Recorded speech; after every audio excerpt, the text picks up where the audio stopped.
Being the child of a powerful political figure yet enduring mistreatment from that same parent was a cruel irony. The only escape seemed to lie in earning money through a game, but after finally completing it, he found himself transported inside its world. Now, he had to choose: remain under the control of the powerful, or align with the monsters and carve out a kingdom of his own. The story opened with the protagonist imagining what it would be like to win 10 billion won. Sitting before his computer, he thought about how such fortune could free him from his current life. Everyone knew him as the son of a well-known congressman, yet that fame came with suffocating pressure. He was constantly expected to uphold his father's reputation and often appeared in the media beside him. At school, a female classmate suddenly wrapped her arms around him, leaving him uneasy. She whispered for them to leave the area for a while. In the background, other students murmured about how envious they were for not being close to her. The girl led him into an alley where a few older boys waited. Together, they cornered him, questioning why he hadn't lent her more money. Startled, Jihan insisted he had already helped her the previous week and couldn't do it again. One of the boys stepped forward, threatening to expose him for running an illegal website. Cornered, Jihan retaliated by saying they were involved as well. The girl smirked and remarked that in that case, they would all have to confess. She knew the truth. If things went public, only Jihan would bear the blame. His father's reputation dragged through the mud. With a cold confidence, she stepped closer, telling him she knew he would figure something out. Later, at home, he slams the door, but he didn't expect it to his father be already waiting. The man approached, his demeanor suggesting he already knew what had happened. His gaze was sharp, his tone commanding as he warned his son not to do anything that could damage his name. Fear tightened Jihan's chest, cold sweat forming on his forehead. When he stayed silent, his father demanded an answer. Trying to stay composed, Jihan forced a smile, claiming he would not disappoint him. His father's response was cutting. There was nothing his son could do that would disappoint him more.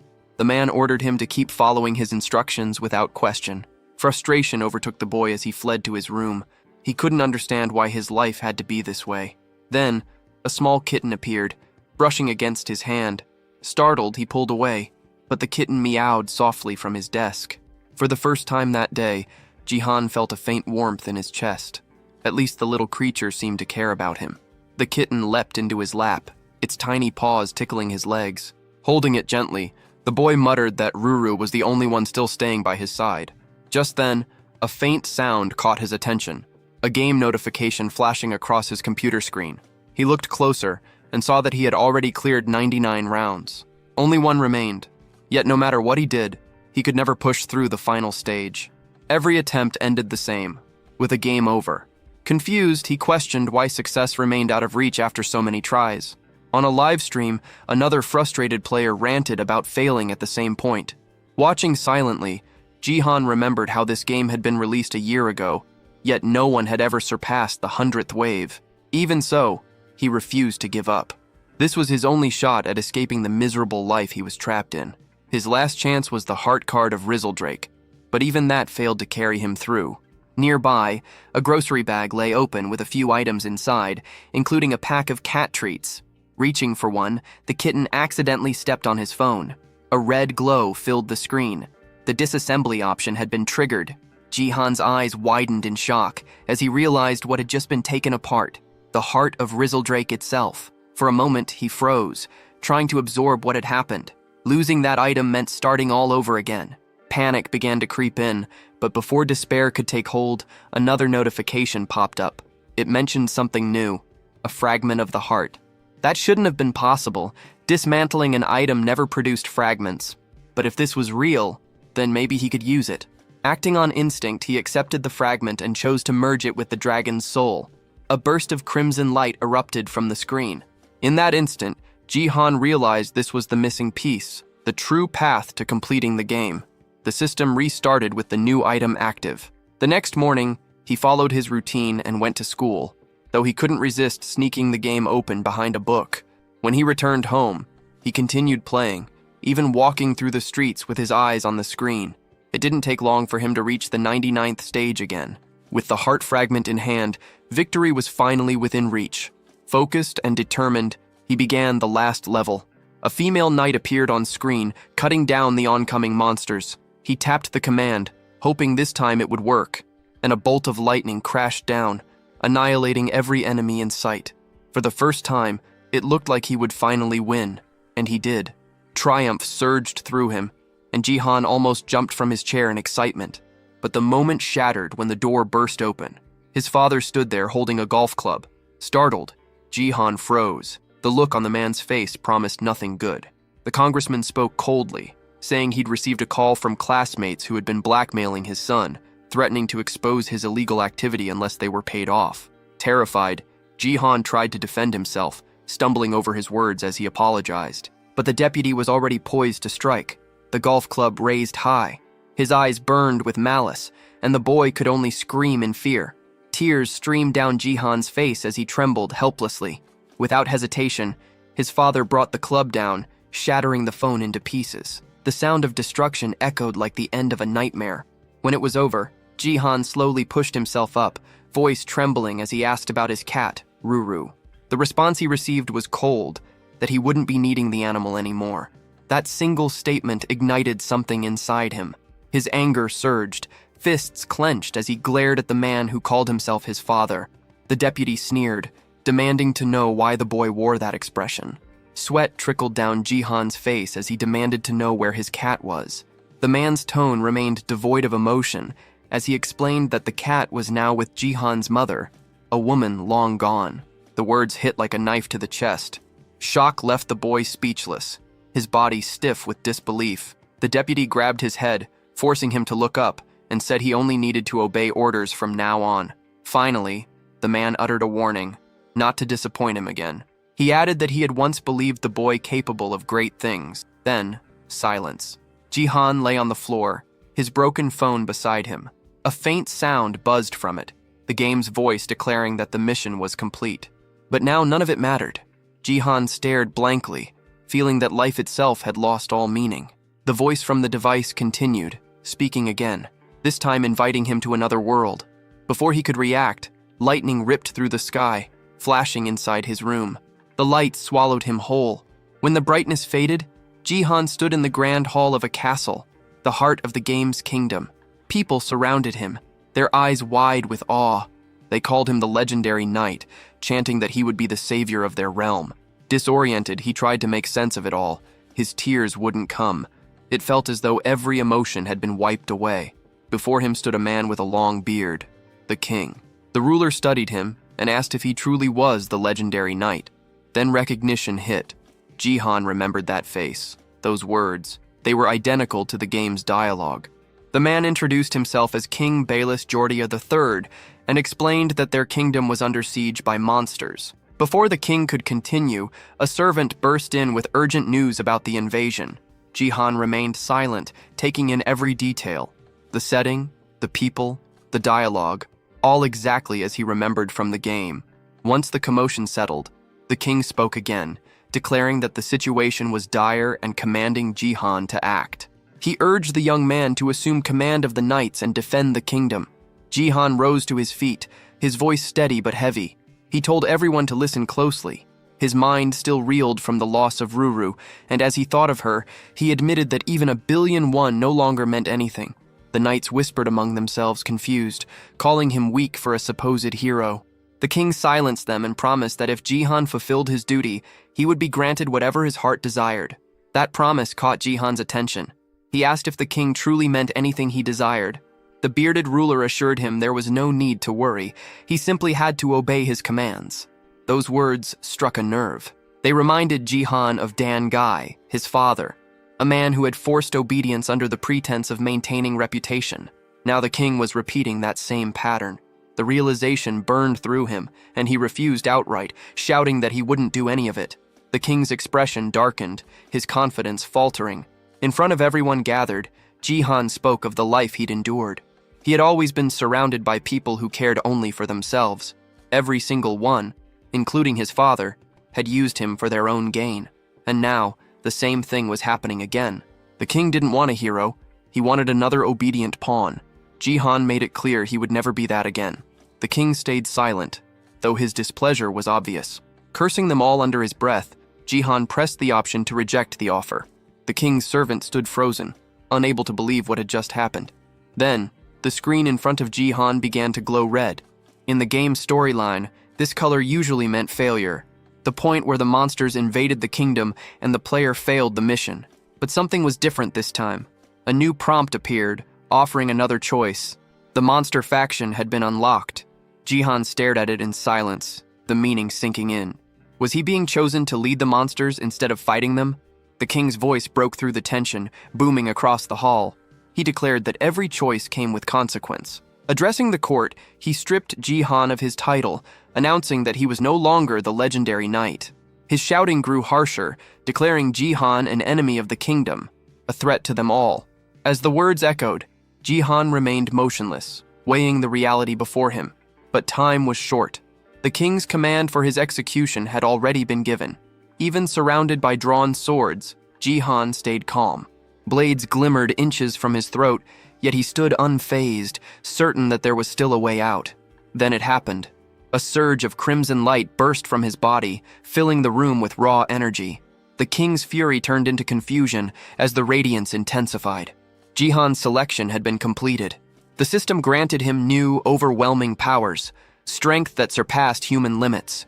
From that moment on, his purpose shifted completely. His goal was no longer to save humanity, but to erase it. He would side with the monsters and burn the kingdom to the ground. The system's voice echoed once more, promising that if he succeeded in this mission, he would earn a rare artifact, one that could return him to his original world. That thought stirred a distant memory, the day his mother had brought him the tiny kitten, Ruru. He wondered if finishing this path could bring him back to that peaceful time. Pulled back to the present, he noticed the soldiers murmuring in fear, commenting on the strange, overwhelming energy radiating from him. The king was certain he'd glimpsed a monster's silhouette, a beast unlike anything he'd seen before. Jihan scanned his new reality, realizing this twist wasn't in the original game. Soon the main objective appeared: break the defenses and wipe out the humans.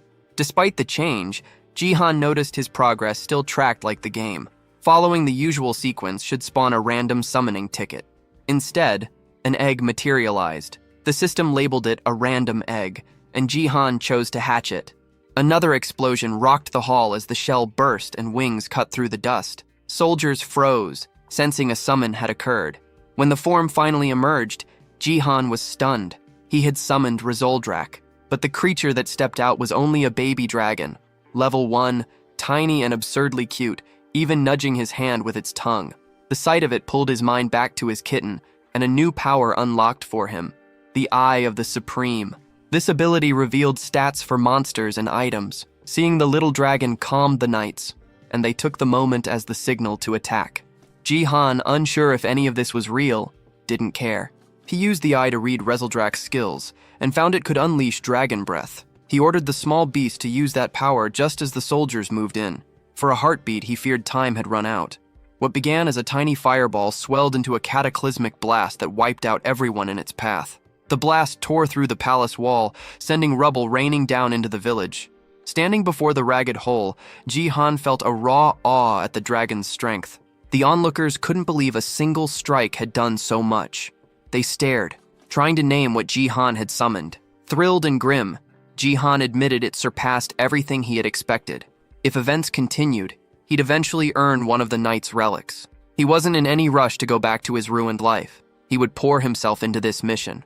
Drawing the king's gaze, he fixed his stare on the man and declared his intent. He would bring about humanity's destruction, driven to claim the final prize. Amid the palace chaos, others nearby whispered, wondering what on earth had just happened. Nearby, a knight sprinted with everything he had, believing he could end the fight right there. Jihan commanded the dragon to fire again. The king's servant immediately shouted for the guards to protect their ruler, and the armored soldiers rushed to form a wall of steel in front of him. Jihan raised his hand, marking the target, while the small dragon began gathering power. His intention was clear: to wipe the king out completely. Meanwhile, the approaching knight closed the distance, while the others held their shield formation tight.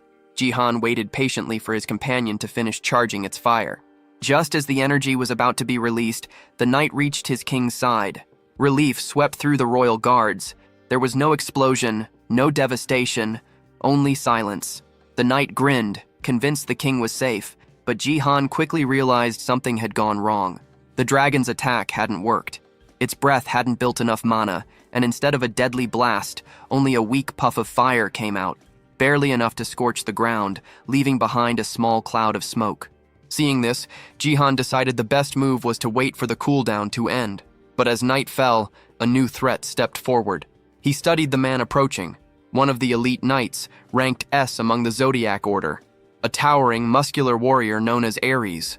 The remaining soldiers confirmed that the king was unharmed. That realization hit Jihan hard. The situation was turning against him.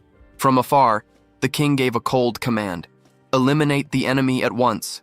Ares raised his staff, power radiating from it. Jihan braced himself beside his dragon, weighing his next move. He knew this knight's strength. It was nothing to take lightly. Without hesitation, Ares unleashed his skill, summoning a blazing wall of fire that roared toward Jihan. He understood instantly that escape was nearly impossible. The explosion ripped through the palace, tearing more sections apart. Even friendly knights were caught in the flames. But Jihan had managed to dive aside just in time. He remembered from the game that this attack only traveled in a straight line, easy enough to avoid if you knew what to expect. Watching the destruction, he realized the knight didn't care about his own comrades. Furious, Ares cursed the dodge and promised to burn a hole straight through Jihan's heart next time. Knowing that the attack needed time to recharge, Jihan saw his window of opportunity. He had to flee, but when he lifted his head, Ares was already closing in fast. Jihan's mind raced, searching for any possible move left. He couldn't have come all this way just to end it here. Then, another reward notification appeared. A mysterious chest materialized before him. Without hesitation, he accepted the item, yelling in frustration for it to open faster. Time was running out. As the knight swung his weapon down to strike, the blow landed squarely on the chest instead. A sudden force burst out, repelling him backward. Finally, Jihan caught sight of what the chest contained. A massive sword began to rise from within. Using the Eye of the Supreme, he identified it, a weapon with immense magic power that also boosted his stats. The readout showed it was an S-rank item. Shock mixed with grim realization. It seemed the system truly intended for him to annihilate the human side. The moment the sword touched the ground, the floor cracked beneath it. Jihan stared, disbelief taking over as the entire area began to split apart. The palace floor collapsed, sending debris crashing down as he was flung into open air. Falling from such a height, he thought bitterly that even the royal palace couldn't handle the weight of a divine weapon. The ground rushed closer, the wind roaring past his ears. This could have been his end. But then, his fall suddenly stopped. Something tugged at his clothes. He looked up and saw the small dragon struggling desperately to lift him. The creature flapped its wings with all its strength, keeping him aloft. From below, the people of the kingdom looked on in shock at the sight of someone soaring through the air. Jihan, still catching his breath, wondered why his mission had to begin in enemy territory of all places. At least here, the only one who could pose real danger was Ares. Even so, he knew that stronger knights would appear soon. His first goal had to be escape. Meanwhile, back at the ruined palace, Ares aimed his weapon at his own throat in frustration. He cursed himself for failing to finish the enemy, muttering that Jihan should have been swallowed by the sea by now. Just then, a messenger arrived. The king was calling for him. The knight knelt before his ruler, asking for punishment for allowing the criminal to flee. But the king ordered him to stop, reminding him that dusk was near. Ares froze, realizing what that meant. Nighttime was when the monsters grew stronger. The king then appointed him commander of the walls and sent him to the front lines. High above, Jihan drifted in the sky, recalling the early stages of the game. The same pattern of monster attacks, beginning with wild goblins. But with Ares present, he knew those beasts wouldn't make much progress at first. Then he noticed the ground approaching again. The baby dragon's wings trembled. It was losing strength fast. Despite its effort, Rezeldrak couldn't hold him any longer. Both of them plummeted sharply, crashing back toward the kingdom below. The crash sent both of them slamming into a stone pillar, the impact echoing through the ruined area. Despite the collision, Jihan emerged unscathed. Right beside him, a pair of boots lay abandoned. Without hesitation, he slipped them on. Before he could move again, a voice cut through the silence. A young blonde girl stood nearby, staring at him with suspicion. She didn't recognize his face. Her name was Lib, an S-rank knight. She immediately demanded to know who he was. Jihan recognized her instantly. In the game, Lib had been a crucial figure in stopping the 100th wave. Though scatterbrained at times, she excelled at dungeon farming and had grown powerful enough to take down monsters on her own. When she repeated her demand for identification, Jihan addressed her by name. The reaction was immediate. Confusion flickered in her eyes as she asked how he knew her. Jihan replied that he knew her well, having already gauged her worth. The words meant nothing to her, but for him, this was a warning. She was now an enemy, and he would have to deal with her sooner or later. As night descended, chaos spread across the kingdom. Outside the city walls, the Doblins gathered, ready to storm the gates. The soldiers shouted orders, warning that the monsters were already within range. They readied their bows and unleashed volleys of arrows. Some of the creatures began scaling the walls, forcing the defenders to hurl stones down at them. The air filled with screams, clanging metal, and the deep roar of the invasion. One of the knights muttered that they couldn't hold out much longer. Another shouted that Dryce was on his way to reinforce them. Meanwhile, in another corner of the battlefield, Lib's interrogation continued. She warned that if Jihan refused to answer, she would act on her own. Jihan thought about eliminating her immediately, but realized it was impossible for now. He'd have to bluff his way through. He claimed to be an ordinary citizen from District 1, simply trying to assist in the defense. Before Lib could question further, his small dragon appeared beside him. The knight's eyes widened at the sight of the creature, her body tensing. It was, after all, a monster. Sweat formed on Jihan's forehead. Rezeldrak wasn't supposed to show up yet.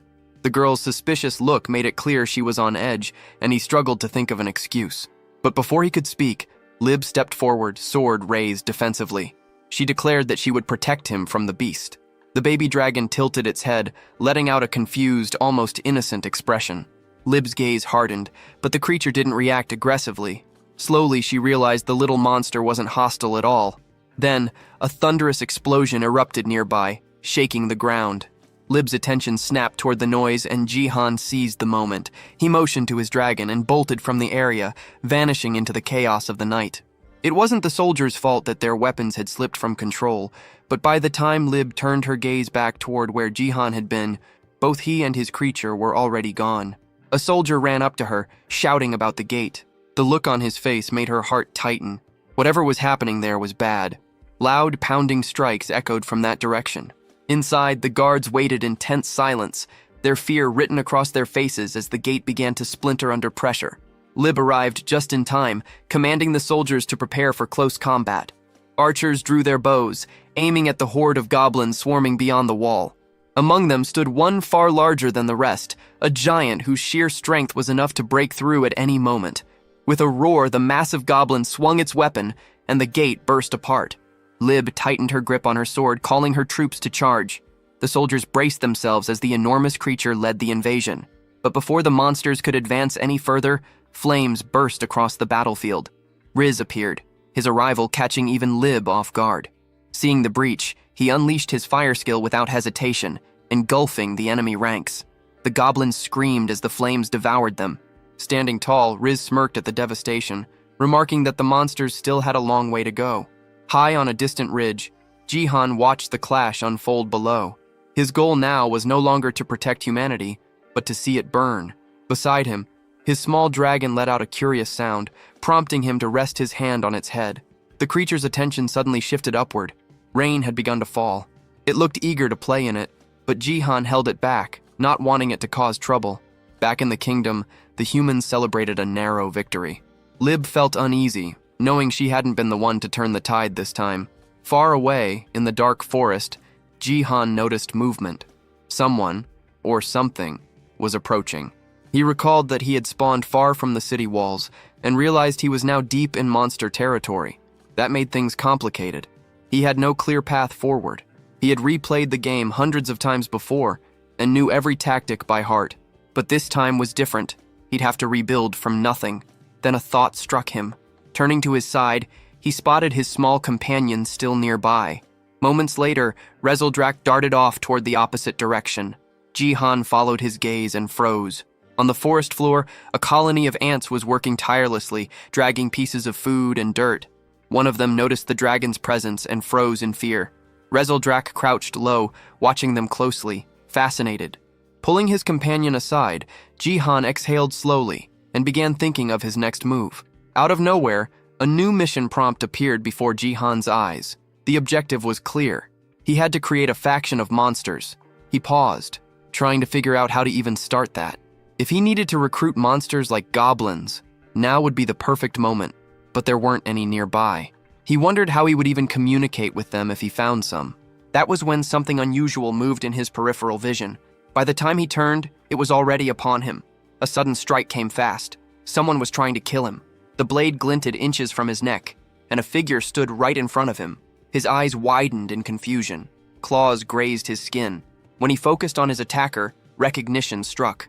The figure was a young girl, a beastkin, a hybrid between human and animal. Jihan instinctively labeled her as a rabbit, but her reaction showed she didn't appreciate that.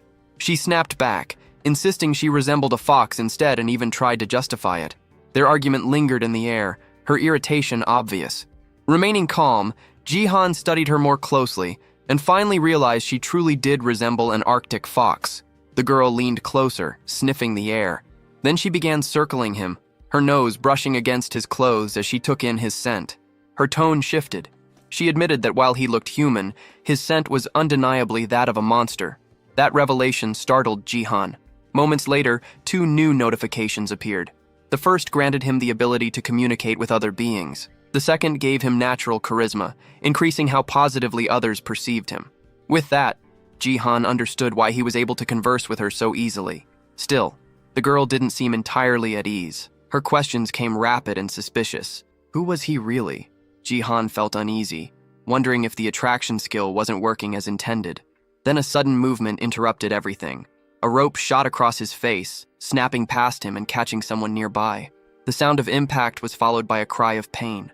3 men emerged from the shadows, cheering as they realized they'd captured their target. Jihan froze, realizing how far things had spiraled. Judging from their words, he understood that he had been outside the human kingdom for almost a year. The fox girl, snarling, turned toward him with fury.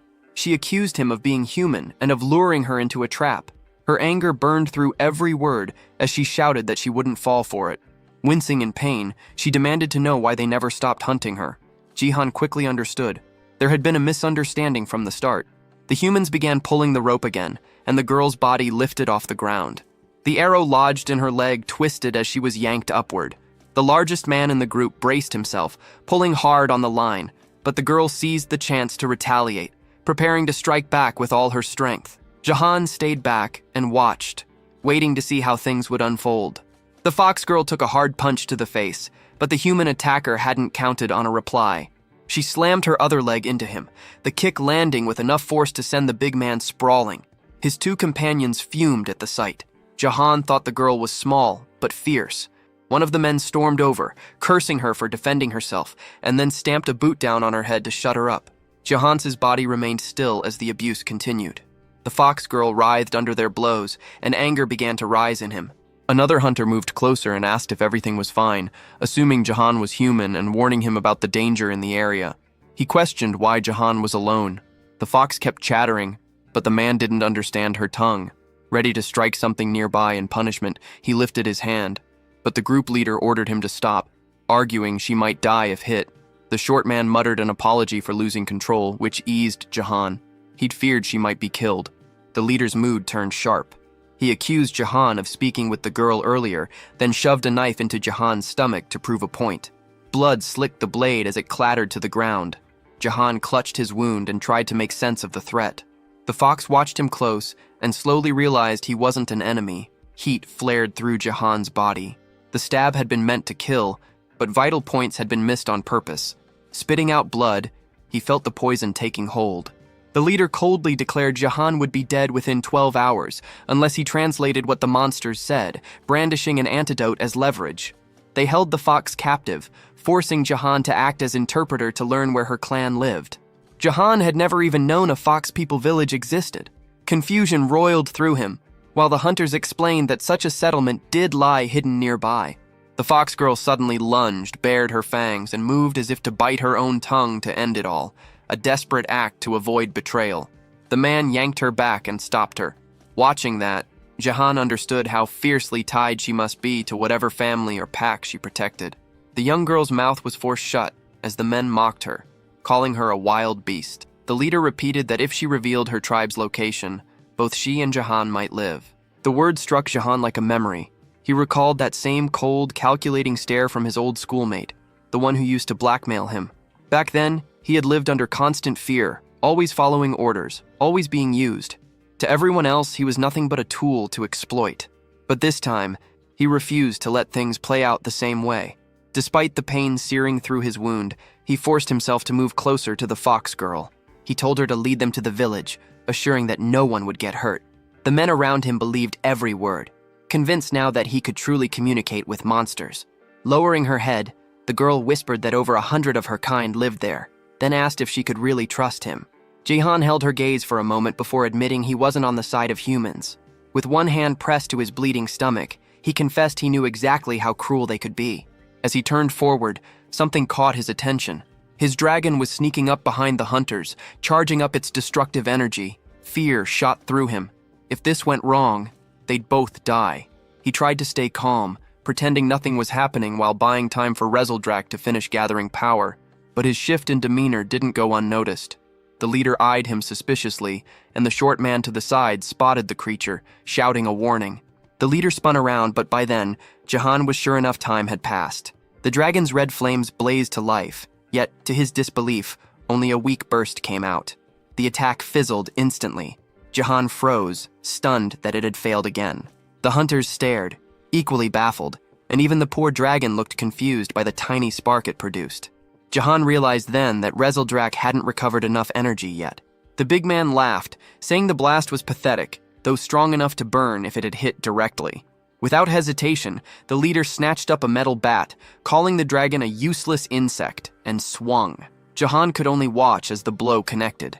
His small companion was launched through the air, hitting the ground hard and rolling several times before going limp. Dizzy and trembling, the creature lay motionless. Furious, the man cursed the dragon for daring to resist and advanced again, raising the bat for another strike. Jihan's body refused to move. He could only stare helplessly. The leader ordered his subordinates to restrain Jihan and the fox while he dealt with the dragon himself. Rezeldrak remained on the ground, unconscious. Grinding his teeth, Jihan felt the same bitter truth sink in. Once again, he only held value because of what he could do for others. Everything was repeating exactly as it had in his old world.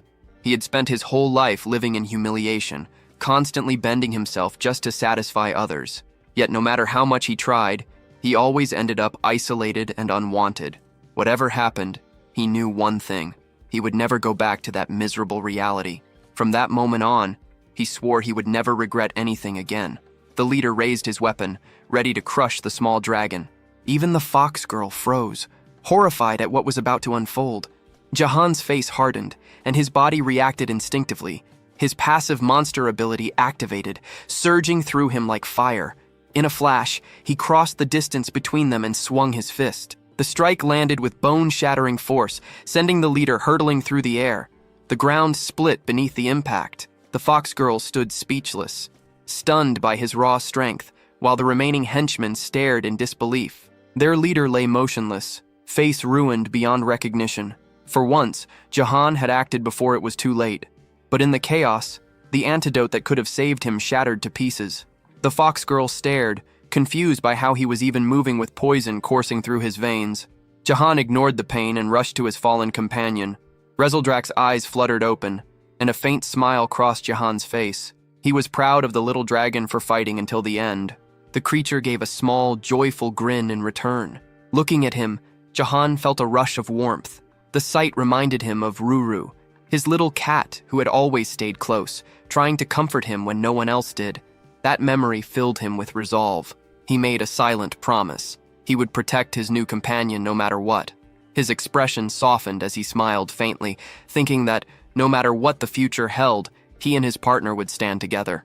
Behind them, the surviving hunters spat curses, threatening to report everything to their boss. Jihan turned toward them with cold fury, his glare enough to make them hesitate.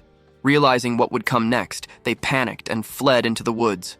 Rezeldrak cheered weakly, proud of their victory, but the moment didn't last. Jihan's body gave out, his legs collapsing beneath him. He hit the ground hard as the fox girl rushed over. She stared in shock, thinking he might be gone. The little dragon whimpered, nudging his shoulder desperately. Jihan's eyes fluttered. His breathing was shallow, and he felt his strength slipping away. This had to be the end. His last image before blacking out was Rezeldrak's worried face hovering over him. Then came the memory, the hospital room, the beeping machines, his mother lying frail and pale. He'd been alone back then too, abandoned while his father never once came to see them. The memory burned through him with the same ache as before. Slowly, consciousness crept back. When he opened his eyes, he realized he was being carried. The fox girl held him firmly as they made their way through a dark, winding cave. Soon, light appeared ahead. They emerged into a quiet village filled with beastkin, most of them resembling rabbits. The residents froze upon seeing him, whispering among themselves. Despite his human appearance, they could all sense it. His scent was that of a monster. They lingered near the window, whispering to each other, wondering when he would wake. But Jahan was already conscious. He simply didn't want that much attention. The fox girl soon stepped forward, asking the others to give him some room. From where he lay, Jahan immediately recognized her voice. When she entered, she asked if he was awake and explained that his presence had drawn interest. It was the first time anyone had seen a human in their village, and besides, he didn't even smell like one. Looking down at his hands, Jahan noticed something. The mark left by the poison was gone. The fox girl told him they had kept him in the village to recover. That was when it struck him. She had brought him here herself, risking her safety for someone who had once been her captor. She had saved his life. Puzzled, he asked why she did it. She replied that, despite how he looked, she could tell he wasn't truly one of them. Unsatisfied, he pressed her for another reason. Her eyes softened as she recalled a moment, how his concern for his dragon had moved her. Jahan wondered if that compassion was only the side effect of his friendly monster ability. But the girl grew irritated, snapping that he was still complaining even after being rescued. Nearby, Rezeldrak stirred from his nap. When the dragon opened his eyes and saw Jahan awake, his tail began to flick excitedly. Yet he noticed immediately that Jahan and the fox were already bickering. The girl folded her arms, saying that now they were even. He had saved her once too. Before Jahan could respond, a cheerful sound filled the air. Rezeldrak bounded toward him and jumped into his arms, nuzzling his chest while the fox watched silently. She broke the moment, saying they should at least know each other's names. But before she could speak, another villager appeared, announcing that the chief wanted to see them. They set off together, and as they walked, Jahan couldn't help but marvel at what he saw. The hidden settlement, tucked beyond the mountains, had been built by rabbit-type monsters. Over time, it had become a refuge for all hybrid species who had lost their homes. The residents worked together in peace, caring for one another with quiet devotion. Their path was soon blocked by a towering bull-type beast who demanded to know if the fox, Rhea, had gone to the human forest. She apologized quickly and continued on, but the bull's suspicious gaze lingered. Jahan called her by name, remarking that everyone here seemed to care about her deeply. Rhea lowered her eyes, her tone darkening when he asked if something was wrong. Then, suddenly, her mood flipped. She frowned, tilting her head, and asked why everyone called him Hey. Stepping closer, she demanded to know if that was really his name. Caught off guard by her confusion, Jahan finally introduced himself properly. The name sounded strange, out of place in this world. Without hesitation, the fox girl gave her full name, Rylindrian Pernidae Celiard, before turning away, leaving Jahan standing there, completely bewildered. One of the small rabbit villagers asked if Rhea was feeling any better, and she replied that she was. Jahan noticed her mood had lifted. It seemed all she'd really wanted was to share her name. As he looked around, his thoughts drifted back to his main goal, building a faction of monsters. Lost in thought, he barely noticed when Rhea called for him to keep moving. Even now, she still called him, Hey, and that small detail bothered him. Still, he jogged forward to catch up. When they reached the village chief, the old rabbit suddenly announced that Jahan would now take charge of the settlement. Both Jahan and Rhea froze in disbelief. Jahan quickly said he had no idea how to lead a village, but the old rabbit simply waved him off, saying he was too old to continue. Rhea demanded to know if the elder was really making such a decision just because of a dream. The old rabbit nodded, insisting that he wouldn't change his mind. Jahan stood there confused, trying to make sense of the situation. The elder explained that every dream he'd had always come true, and in this one, the person destined to save the village was Jahan. That word, savior, echoed in Jahan's mind. It reminded him of his current mission, establishing a monster faction. The title unsettled him. Being seen as a savior could only complicate things. He remembered that cursed man who had once tried to use him as a translator in exchange for his life. The thought sparked a sudden worry. He turned to Ria and asked if anyone might have followed them on the way back. She assured him that the village's location was impossible to find. Hidden beyond the mountains, it was bordered by a vast, dangerous sea that no one dared to cross. The only other path lay through an underwater tunnel that twisted like a maze, designed to keep intruders out. According to her, she hadn't sensed anyone nearby. Still, Jahan couldn't shake a bad feeling. On the trail they had taken, faint streaks of red marked the ground. Blood, likely Ria's. And deep within one of the caves nearby, a hidden figure watched the village. One of the human henchmen had found it and was already grinning to himself, celebrating the discovery. Moments later, noise erupted in the village, shouts spreading through the crowd. Someone was yelling about an intruder. Jahan and Ria both froze as the words reached them. A human had been found inside the settlement. The bull beast immediately grew tense, cursing under his breath, while one of the smaller villagers muttered in confusion. Jahan rushed forward, asking if the intruders had followed them. Ria's face went pale. Shaken, she asked if the humans had been trailing her all along, insisting she'd made sure no one had. Then, guilt written all over her face, she began to apologize, saying it was her fault. But the bull shook his head firmly, saying it wasn't. The bull told Ria not to blame herself, saying she'd simply been too weak to notice what was happening. Her friends echoed his words, trying to comfort her, insisting it wasn't her fault. Jahan's thoughts drifted back to the men who had ambushed them. There had been 3 of them. The short one, still in the village, grinned darkly and warned that the whole place would soon be burning. His voice carried a cruel edge as he revealed he was part of a group called the Screaming Hall. Within minutes, he said, 200 men would arrive. Jahan's brow furrowed. The name meant nothing to him at first. What was this Screaming Hall? Meanwhile, deep in the forest, the other 2 henchmen limped along, battered but alive. The leader of the trio stumbled into his superior's tent, still crying from the beating, demanding revenge. The man sitting before him didn't respond right away. He listened in silence as they explained what had happened. Then, one of them shouted that they had found the Fox village and could lead the way. The boss of the Screaming Hall smiled thinly, pleased with the discovery. He ordered his men to move out immediately. His servant, nearly shaking with excitement, rushed to prepare. Back in the village, the short henchman laughed to himself, boasting that he wasn't the only one who had made it this far.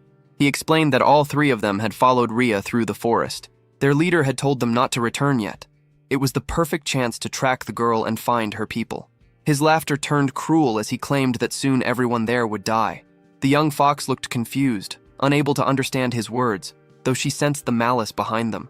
She turned to Jahan, calling his name in alarm. His expression darkened as he explained that their location had been exposed and reinforcements were on the way. Ria froze, horror settling over her. Jahan's mind began to race as he tried to piece everything together. The name Screaming Hall stirred something familiar, a memory from the game Night Defense. In that game, players earned experience by fending off endless monster waves, but leveling alone wasn't enough to survive. There was another mechanic, the Adventurer's System, where players could send knights on missions through 100 stages, from the ruins of the Wild Goblins to the Demon Fortress. Jahan remembered the final part clearly, a stage involving the hideout of a gang called Screaming All, hidden behind a rocky hill. The story attached to that stage matched exactly what he was hearing now. Yet his anxiety grew. None of this terrain matched any stage he remembered. According to the game's map, this entire region was supposed to be destroyed.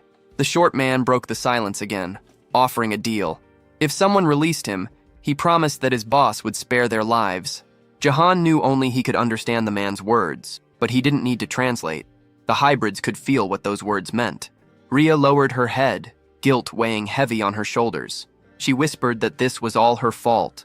The captured man kept shouting, demanding to be freed. Jihan's expression hardened. He wasn't about to let the village be destroyed. While the short, obnoxious prisoner continued to rant, Jihan stepped closer. The man sneered and told him to translate his words for everyone else, but Jihan wasn't in the mood. His fist tightened, and with one swift motion, he drove it straight into the man's face. The blow sent the henchman flying, his scream echoing through the clearing. The bull hybrid stood frozen, astonished by Jihan's strength. Even the small rabbit villagers stared wide-eyed, stunned. Ria, too, couldn't believe what she had just witnessed. The man lay motionless on the ground, barely conscious, while Jihan stood firm, ready to fight if it came to that.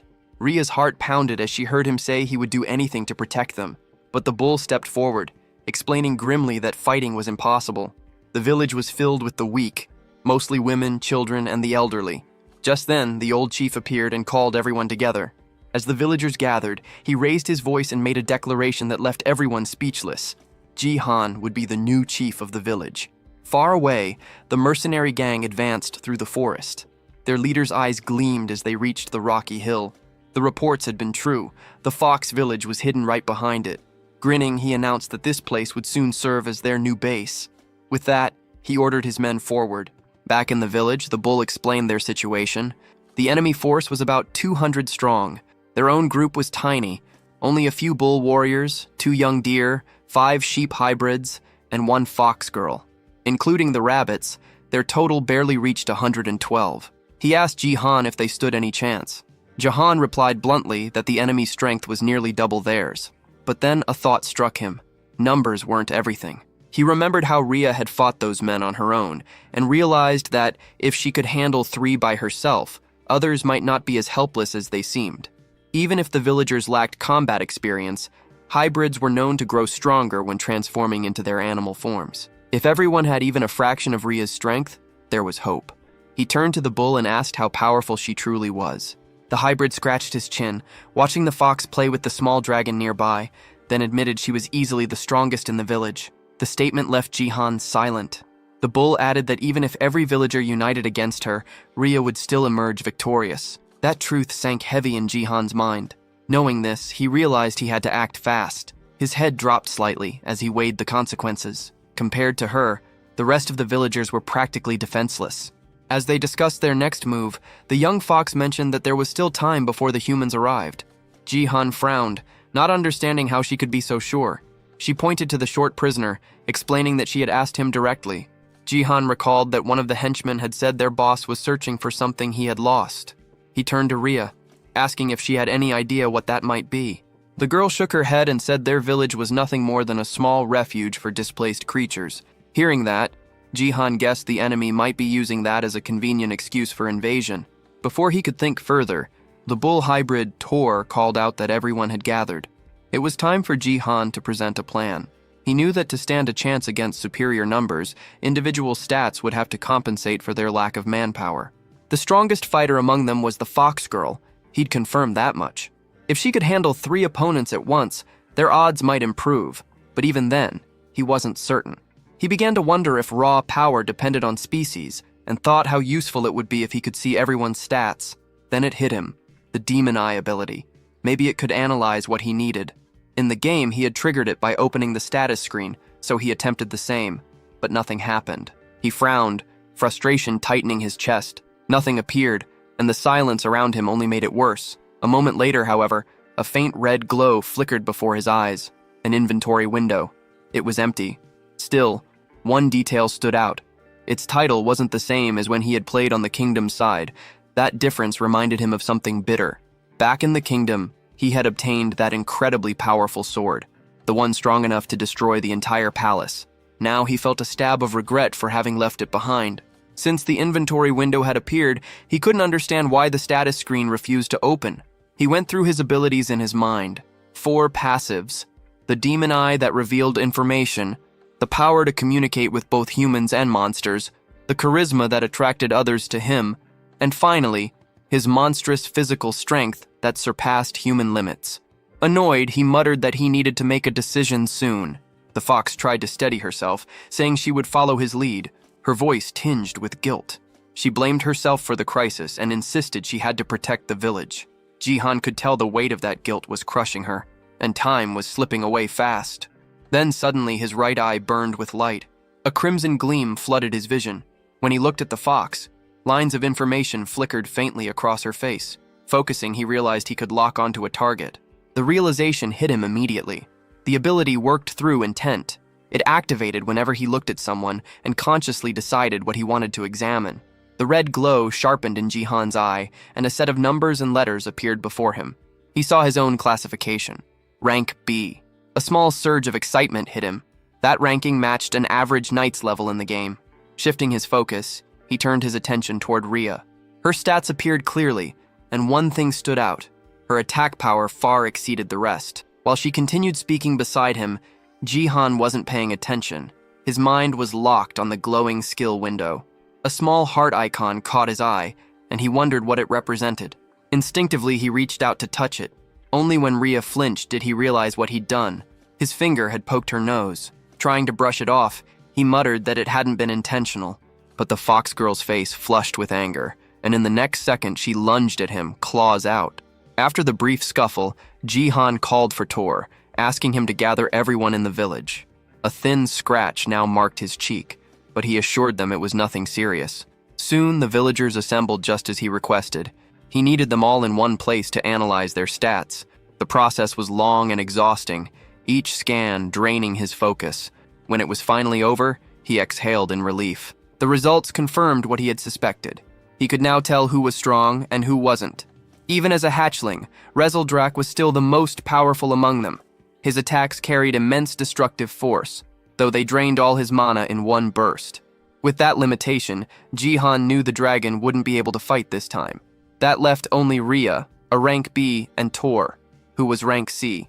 The rest of the villagers fell into lower tiers, the weakest of all.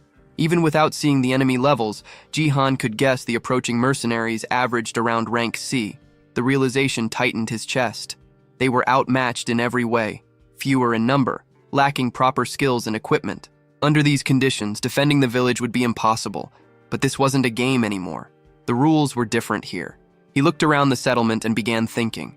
If he couldn't rely on stats, he could rely on the environment, create variables that wouldn't exist in a game. His mind raced with possibilities. Calling Rhea and Tor over, he told them they needed to plan a new strategy. Meanwhile, far beyond the mountain, the gang pressed forward. Their leader walked at the front, flanked by 2 rabbit scouts moving ahead to check the path. The young male rabbit turned to his sister, whispering that they should return to warn the others. Before they could move, a sharp sound cut the air. The boy dropped instantly, struck in the head. The girl froze, horrified, staring at her brother's body lying motionless on the ground. The one who had struck him was the screaming hall leader himself. A cruel grin spread across the man's face as he stepped past the corpse, leaving the girl trembling. Tears welled in her eyes before she shut them tight and bolted, shifting into her rabbit form as she fled through the forest. One of the henchmen asked if they should chase her, but the leader waved him off with a smirk. His voice was low and venomous as he said there was no need. He was already spreading the infection. The village was in motion, every hybrid working together to put the plan into action. Tension filled the air as they prepared for what was coming. Then, through the misty entrance, the little rabbit who had escaped earlier came running, her eyes wide with panic. Jihan immediately noticed she was alone. The girl stumbled forward, shouting that the humans had already arrived. Even Tor, the bull, froze at her words. Rhea stepped forward, confused, asking why the rabbit's fur was soaked in red liquid. But the girl was too terrified to explain clearly. She kept repeating the same thing. The humans were already here. Despite the panic spreading around him, Jihan stayed composed. He was the first line of defense for the monster faction, and he was ready. Gritting his teeth, he swore he wouldn't let the village fall. Far from the village, the mercenary gang finally reached the cave entrance. Their leader asked if this was truly the fox's den, and his men confirmed it. Confident, they pushed forward, determined to finish everything before sunset. Back in the village, Rhea's ears twitched. Her heightened senses caught something. The humans were getting closer. She turned toward Jihan, asking if he was sure the plan would work. The gang kept moving deeper, following the mapped route. The leader estimated they would reach the village within 30 minutes. The air felt still, almost too quiet, and he muttered that the silence meant they were being watched. One of his hairy subordinates grinned, promising to take revenge for the humiliation they'd suffered before. Then a sound broke the stillness, a faint creak beneath their boots. The ground began to tremble. Cracks spread rapidly across the tunnel floor before anyone could react. With a loud crash, the ground gave way. Several men plummeted into the hole, shouting in pain as they hit the bottom. Those who stayed above backed away just in time, dust and gravel raining over them. The leader barely managed to grab one of his men by the arm, pulling him from the edge. Below, groans filled the air. Some had twisted legs and broken bones. The hairy subordinate growled that the villagers had laid traps along the path. The leader's face darkened as he examined the floor ahead. He realized what had happened. The enemy had dug pits and covered them with wooden boards disguised by dust and debris. Any heavy step was enough to make the ground collapse. Another man muttered that none of this had been here the day before. The leader didn't respond.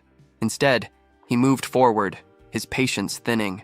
As his men followed, he cursed under his breath, their confusion growing as they watched him pick up a large rock with ease. Without warning, he hurled it ahead. The stone slammed into the ground and instantly broke through it.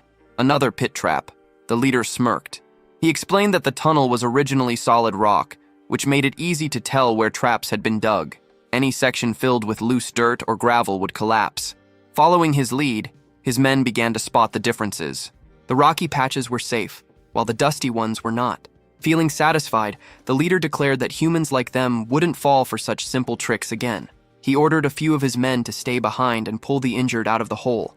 Meanwhile, inside the village, Ria's sharp ears caught faint echoes, the sound of the enemy realizing their traps had been discovered.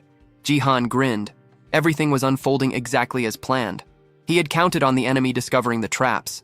Digging through the rock would slow them down for hours, and even if it only worked once, it was enough. In truth, there were only 2 real traps. The rest were fake, just decoys to waste their time. That was the point, to stall them for as long as possible. Deeper inside the tunnel, the gang pressed forward. Some of the men moved cautiously now, terrified of another pitfall. As they advanced, one of the subordinates warned that a crossroads was up ahead. When the leader saw it, he frowned. There weren't 2 paths like before. There were 3.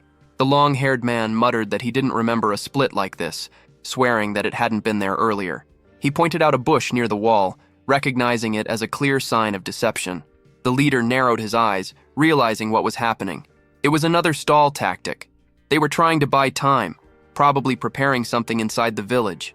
He wouldn't let that happen. He ordered his troops to divide into smaller squads. The long-haired man would take the left tunnel. The large brute would lead the middle route. The leader himself would go right. The left group advanced first, only to hit a dead end where the tunnel had collapsed. Meanwhile, the middle group spotted faint light ahead and assumed it was the exit. Their commander signaled everyone to get ready for a fight. The left group soon saw light too, convincing them they were also near the surface. Believing he had chosen the correct path, the leader ordered that no hybrid should be left alive. The group surged forward without hesitation. But on the right-hand path, the one the leader took, things were different. His squad emerged not into the village, but into the middle of the forest. He realized immediately that he had been misled again. Back at the true exit, the middle group broke through into the village perimeter. Their commander barked an order to hold position and sent one of the men back to alert the boss. The runner turned, only to find a strange sight. One of their own was tied to a tree, gagged and struggling. The bound man's eyes darted wildly. Sweat poured down his face as muffled cries escaped the cloth in his mouth. He tried to ask for the boss, but before anyone could react, he noticed something. They were surrounded. The messenger spun around and bolted back toward the crossroads. He had to warn the leader. But before he could reach the tunnel bend, the air erupted with a deafening blast. A wave of smoke burst through the cave, throwing several men against the stone walls. The explosion had come from above. The Fox Girl and Jihan had triggered it perfectly. Everything was proceeding exactly according to plan. The traps had done their job. Every second they bought mattered. The enemy's forces were now scattered and divided across the tunnels. After hearing what happened to the earlier group, the short man grew uneasy, his confidence fading fast. Suddenly, the large brute turned his head, catching movement from the shadows. All around them, the villagers were waiting, hidden and ready to strike. Jihan stepped out beside Ria, emerging from the darkness. Taking charge, he signaled the villagers to move. From a high ledge overlooking the battlefield, he watched with satisfaction as the plan unfolded perfectly. The opposing commander barked orders for his own men to counterattack. Both sides now stood face to face, the air tense, seconds away from erupting into chaos. The mercenary leader hefted his massive hammer, preparing to crush anyone who got in his way. Jihan raised his voice, giving a single command. It was time for the hybrids to transform. In an instant, smoke burst across the area, swallowing everything. The human soldiers staggered, confused, wondering if the villagers had vanished. But it was all part of the plan. Jihan had learned earlier that when the beast folk transformed, their bodies released a dense mist. He'd turned that natural trait into a battle tactic. Hidden in the haze, No one could tell where the next strike would come from. From within the cloud, Tor the bull emerged first, gripping a massive stone above his head. He charged forward with brute force. Further out, human soldiers called out in panic, unsure what was happening. The smaller rabbit fighters seized the moment. They targeted the isolated ones, launching surprise attacks while others dug beneath the ground, grabbing ankles and throwing enemies off balance. Distracted soldiers were suddenly hit from above, swift kicks to the face and chest from unseen directions. One young mercenary screamed and bolted, overwhelmed by the chaos. Elsewhere, 3 men tried to subdue a sheep hybrid, only to find their blows passing through empty air. Their target moved too fast, slipping between strikes like smoke. In another section, shouts erupted as several humans clutched their heads, scalded by streams of hot liquid. Above them hovered little Rizoldrak, spitting bursts of fiery breath with the last of his strength. So far, Jihan and Ria hadn't needed to join the fray. The battle was flowing exactly as planned. Still, he stayed alert, watching every shift in the fight. Nearby, the short man regrouped with 2 of his allies, weapons drawn. They aimed at the rabbits tunneling through the soil, hoping to catch them off guard. Seeing the danger, Jihan called for Ria. The fox girl darted forward, a blur of motion. Even Jihan, who had seen her fight before, was stunned by her speed. She reached the group in mere seconds, but the short man behind them was already readying his crossbow. He fired. The arrow cut through the air, heading straight for Ria. She saw it a heartbeat before impact, and to everyone's disbelief, twisted her body just enough to dodge it. Ria shifted her stance, her body flowing with sharp precision as she readied her next move. Without hesitation, she launched forward, her legs slicing through the air and connecting hard with a man's face. He smirked, thinking he'd managed to block her blow, but her speed was beyond what he could follow. Before he could recover, she swept low, spinning from the ground and striking again. This time, her kick landed clean, sending him crashing backward. Without stopping, Ria pivoted toward the next opponent and drove her heel into his jaw, knocking him flat. The last one, the short man, cursed under his breath, demanding to know what she was doing. They squared off, eyes locked. Then, in a flash, she struck again. Her leg snapped upward and came down with crushing force, slamming his head into the dirt. Groaning, the man clutched his bruised face while the fox girl stood tall. In mere moments, she had taken all 3 down. Her cold glare swept over them, daring any to underestimate her again. Across the battlefield, the large brute took in the scene. His men were losing, badly. Rage twisted his features as veins bulged along his arms. With a guttural growl, he triggered his ability. His muscles swelled, doubling in size as raw power coursed through him. Jihan, watching from afar, recognized the transformation immediately. Only C-rank knights, or stronger, could wield active abilities like that. A burst of power that enhanced their physical strength. The rabbits nearby froze, trembling as the ground shook beneath the brute's steps. But the man's confidence vanished when a massive shadow loomed before him. A colossal hand gripped a fallen tree trunk, ripping it from the ground with ease. Standing there was Tor, the bull hybrid, towering at nearly twice the man's size. The brute's face went pale, words failing him. From his vantage point, Jihan observed the encounter with wide eyes. He hadn't expected Tor to be that powerful. His plan was unfolding better than imagined. Meanwhile, deep inside the cave, the long-haired mercenary grew restless. None of his allies had returned from the other tunnels. Muttering curses, he finally decided to move. Pointing toward the path the larger fighter had taken, he ordered his group to follow that route. Back in the village, victory was already sealed. Every remaining invader had been captured and buried. Jihan turned to Tor, asking if his legs were holding up after the fight. The bull nodded, though the exhaustion showed. Even though the villagers outnumbered their enemies, many were injured. But Jihan refused to slow down now. He could sense more soldiers approaching from the cave's exit.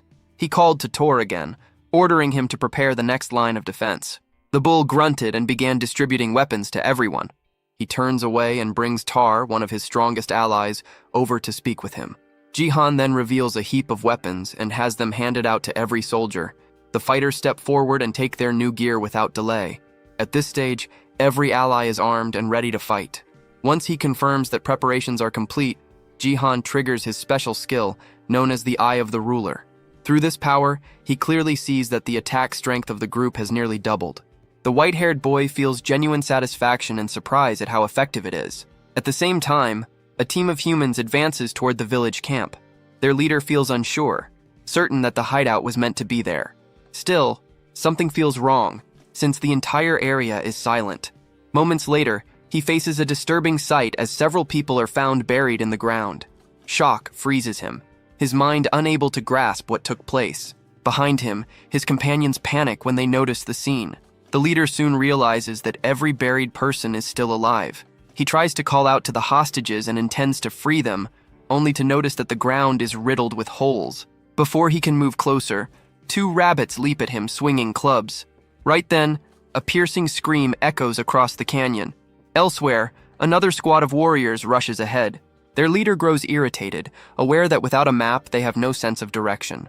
One of the men points out a passage, claiming it is the correct route. He also notes that beyond it lies a fork in the road. The leader quickly senses danger and signals for everyone to keep their distance. One of the men reacts too late as the ground begins to crumble. As the floor trembles, a warrior loses footing and falls. Yet the mechanism fails to activate fully, leaving the entire group baffled. Confusion spreads as one man questions why the trap did not work. Without hesitation, the leader tightens his grip on his spear and takes action. Using force, he strikes the ground to test it. To his surprise, the surface is solid stone, raising doubts in his mind. With a bitter laugh, he realizes that only the cave entrance was rigged. The realization angers him, knowing he had been led around on purpose. A cruel grin forms as he swears to destroy every enemy he finds. Moments later, one of his men rushes in, exhausted and barely able to speak. The report comes that the passage through the central tunnel has finally been located. The leader's expression hardens as he absorbs the information. Back in the village, word spreads that all captures have been completed successfully. Jihan acknowledges his allies' efforts and approves of how the prisoners were secured. The white-haired boy then explains that at the fork, a wall can be broken down. By doing this, a hidden route was opened that connected back to the entrance. This strategy ensured the group gained enough time to fully prepare for the coming battle. Jihan understands that lasting a bit longer is all it takes to secure victory. Even so, one of the captives buried in the ground starts to mock him. The man claims everything will end once their older brother finally shows up. He goes on to expose that their true leader is Scream Spike, someone far stronger than the rest. Without warning, a girl steps in and kicks the captive in the face, cutting him off. She quickly reports to Jihan that she counted 60 enemies, with only 5 still able to fight on their side. Jihan works it out in his head, judging that the remaining bandits, including their leader, number around 60. He knows his group is at a clear disadvantage, having already fought twice and grown tired. Still, those battles gave them real experience. Because of that, everyone is tougher and mentally ready for what comes next. The white-haired boy shows confidence, aware that they have grown stronger. His only issue is that the new sword feels heavier than expected. Just then, heavy footsteps echo closer. Rhea senses the presence first and alerts everyone that the enemy has arrived. The buried captive grows excited and calls out for his older brother. The bandit chief scans his own men and treats them as useless. His attention then shifts to Jihan, suspecting the entire situation was a setup. Jihan throws the idea back, treating it as nothing more than solid planning. The bandit leader smiles, noting how bold the boy has become. He makes it clear that while the earlier wins were pleasant, a third victory will not happen. Jihan shows no concern and moves to put forward terms. The bandit leader immediately rejects the idea, insisting this is not negotiation, but coercion. Jihan raises his blade toward the man's brother and signals for all weapons to be dropped. He makes it clear that refusal will end in his brother's death. The bandit leader does not reply, his face stiff and unreadable. The captured man cries out in fear as Jihan recognizes how cruel the move is. Still, he knows this is not a moment for honor and questions whether the enemy will comply. Against all expectations, the bandit chief releases his spear, letting it hit the ground. Instead of surrendering, he begins chanting, activating a strange power.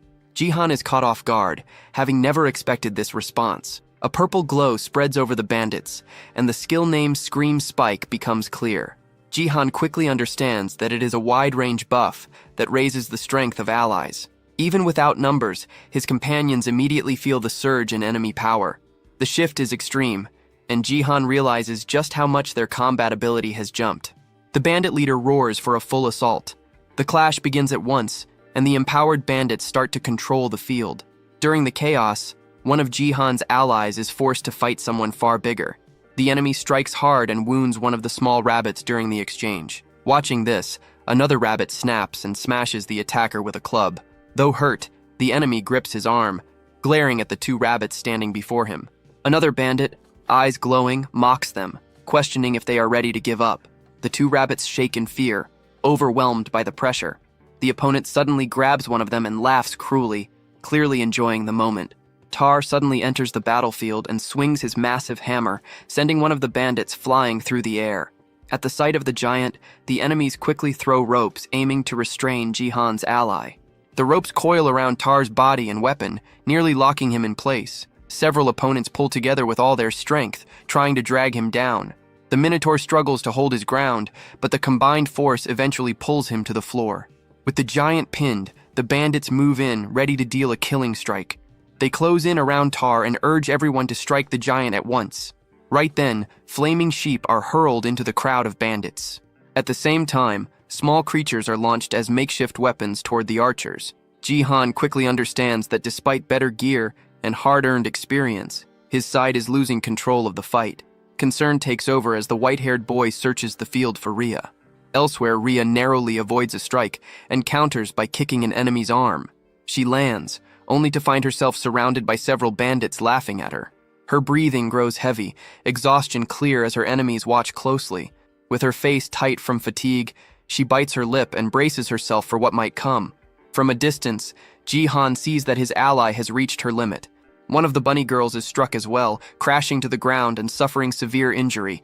Jihan pushes himself up, realizing that if this continues, defeat is certain. With steady resolve, he decides the only way forward is to take down the enemy leader. Locked onto that goal, he spots the bandit boss shouting commands across the field. Nearby, one of the bandits moves in to finish Tar, but Jihan closes the distance. Seeing this, the white-haired boy calls out to his giant ally, who meets his gaze. In that instant, Jihan recalls a talk from before the battle. In that memory, he asks Tar to hold back his final form until receiving a sign. Returning to the present, the giant understands his master's intent and readies himself. One of the enemies yells in anger, urging his men to end the giant on the ground. Several henchmen lift their weapons together, preparing to strike. Jihan then gives the signal, shouting for Tar to unleash his power. The Minotaur rises as energy surges around him, boosting his defense and vitality by half. With his ally transformed, Jihan lets out a cry, and the two charge side by side. The white-haired boy knows they have only 3 minutes before the plan moves to its next stage. Their target is clear, and the bandit leader must be captured within that window. The enemy chief, however, shows no fear, and stands with a mocking grin. In answer, the giant roars, gathering strength for a decisive strike. With rage burning in his eyes, he lashes out using the whip fixed to his arm. The impact sends one henchman flying while screaming in pain. Still, the bandit leader calmly grabs the rope and orders the giant to stop. Ignoring him, the Minotaur leaps forward, fist raised to crush his foe. The enemy dodges swiftly, and the punch slams into the ground, kicking up dust. Wearing a smug expression, the leader mocks the giant for growing larger without real strength. Using that moment, Jihan bursts through the dust, launching an attack from behind. It becomes clear that the giant's assault was meant as a decoy, allowing Jihan to close the gap. In the next instant, Jihan feels a chill as he understands that the plan has failed. The bandit leader displays overwhelming power and flings the Minotaur aside without effort. Before the giant can rise, a heavy kick crashes into his body. The enemy then leaps high into the air, lining up a brutal finishing blow for Tar. Exhausted and hurt, Jihan can only watch, unable to save his ally. The villain slams down with immense force, smashing the ground and carving out a massive crater. He turns toward Jihan with a twisted grin, clearly enjoying the chaos. Gathering strength, he jumps again, aiming to crush the boy still on the ground. Elsewhere, Rhea shows her skill and quickly takes down another foe. At the same time, Jihan fails to evade and takes a crushing hit head-on. Rhea cries out in despair at the sight, even as blood runs from her wounds. Despite the pain, the white-haired boy refuses to give in. As he lies there, he recalls the moment he studied his own combat status. He knows his raw power is far below that of his two allies. Still, he stays down, aware that he has one last option left. With his face injured, he understands that against a human foe, he holds an edge. A screen appears before him, revealing his passive skill known as Physical Monster. His eyes glow as Jihan releases every bit of power he had kept hidden. This ability holds deadly strength when used against human enemies. Sensing the shift, the bandit leader freezes, caught off guard. When facing humans, all of Jihan's attributes surge by 200%. With this sudden boost, Jihan drives a devastating punch straight into the villain's face. Rhea freezes in disbelief at her master's sudden rise in power. Even the giant Tar is left stunned, unable to speak at what he witnesses. From above, the white-haired boy stands over the bandit leader lying on the ground. Jihan believes he hears something crack from the enemy's neck under the force of the hit. Yet to his shock, the bandit leader slowly pushes himself up, acting as if nothing happened. Blood runs down the villain's face as he wears a mocking grin, repeating that there would be no third victory. The look in his eyes is unstable and twisted. Jihan feels despair creeping in, struggling to understand how such a monster can be beaten. The bandit leader suddenly grips Jihan's fist with crushing strength. The pressure is overwhelming, forcing the boy down to one knee without any chance to resist. Jihan braces himself with one hand on the ground, completely overpowered. With firm resolve, he tells himself that he cannot fall now. Still, the enemy seizes his head, preparing to end it. Using all his strength, the villain smashes Jihan's face into the ground without mercy. Jihan struggles, but the grip pins him down completely. Wearing a cruel smile, the bandit leader lifts Jihan's face so everyone can see. He wants his allies to witness the defeat of the village leader. The others watch in despair, crying out for their chief. Even Tar stands frozen in shock, unable to do anything to save his master. At that point, the Minotaur calls out toward Rhea as she rushes in to save Jihan. Before she can reach him, one of the bandits raises a crossbow to block her path. An arrow strikes her leg, yet she keeps moving despite the injury.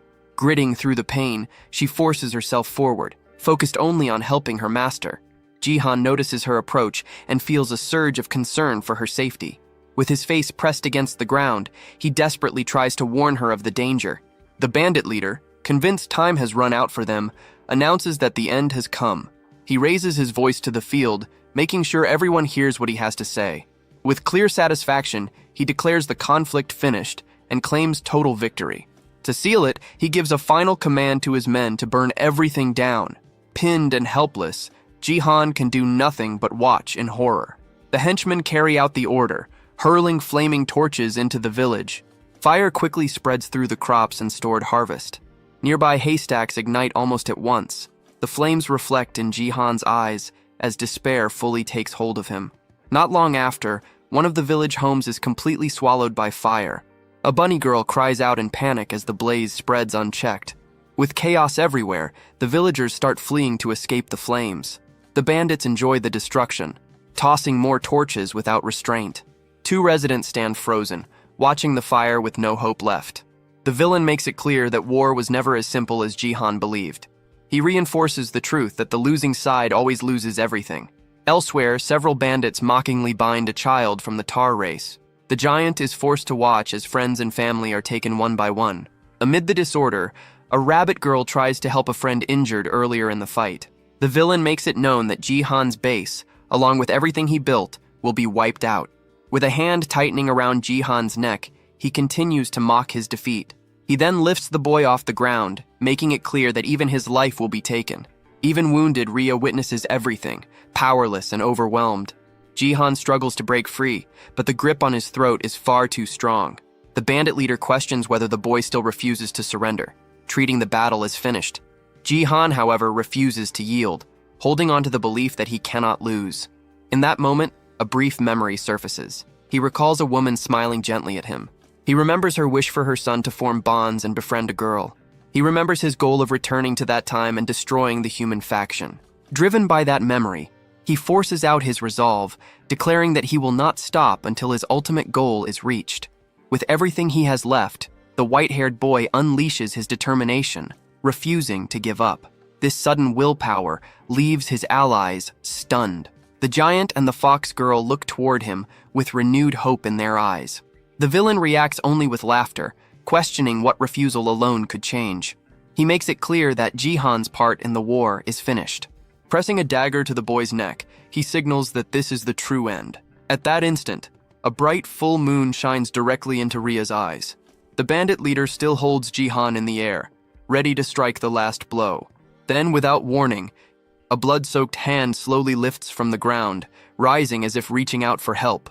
The enemy leader freezes, his body locked in place as confusion takes over. At the same moment, Ria's hand begins to change, sharp claws forming at her fingertips. The white-haired boy turns his attention to her, sensing that something about her has shifted. He recalls how strange it always felt that others awakened through mana, while Ria never did. No matter how much mana she held, her power never surfaced. Even when facing death, she had never shown this form. In that instant, Jihan finally understands. Her race's awakening carried a strict limit. That condition was the full moon, whose light doubled all her abilities. Filled with new strength, the girl faces her master, waiting for his next command. Jihan responds with a calm smile, calling her name as his order.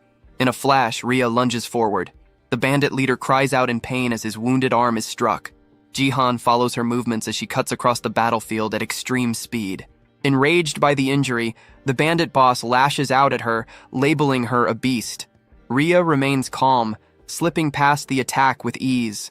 Seizing the opening, she moves in close and drives her claws into him, delivering a killing blow. Seeing his older brother fall, the captive stands frozen in shock. With a single strike, Ria sends the bandit leader's body flying aside. Cold-eyed, she turns to the prisoner and shuts him down without mercy. The remaining bandits fall silent as they witness how easily their leader was defeated. With his fall, the buff fades, and their borrowed strength drains away. At the same time, the fires continue to spread, tearing through what remains of the village. Jihan watches the flames, fully aware that the night will bring another shift.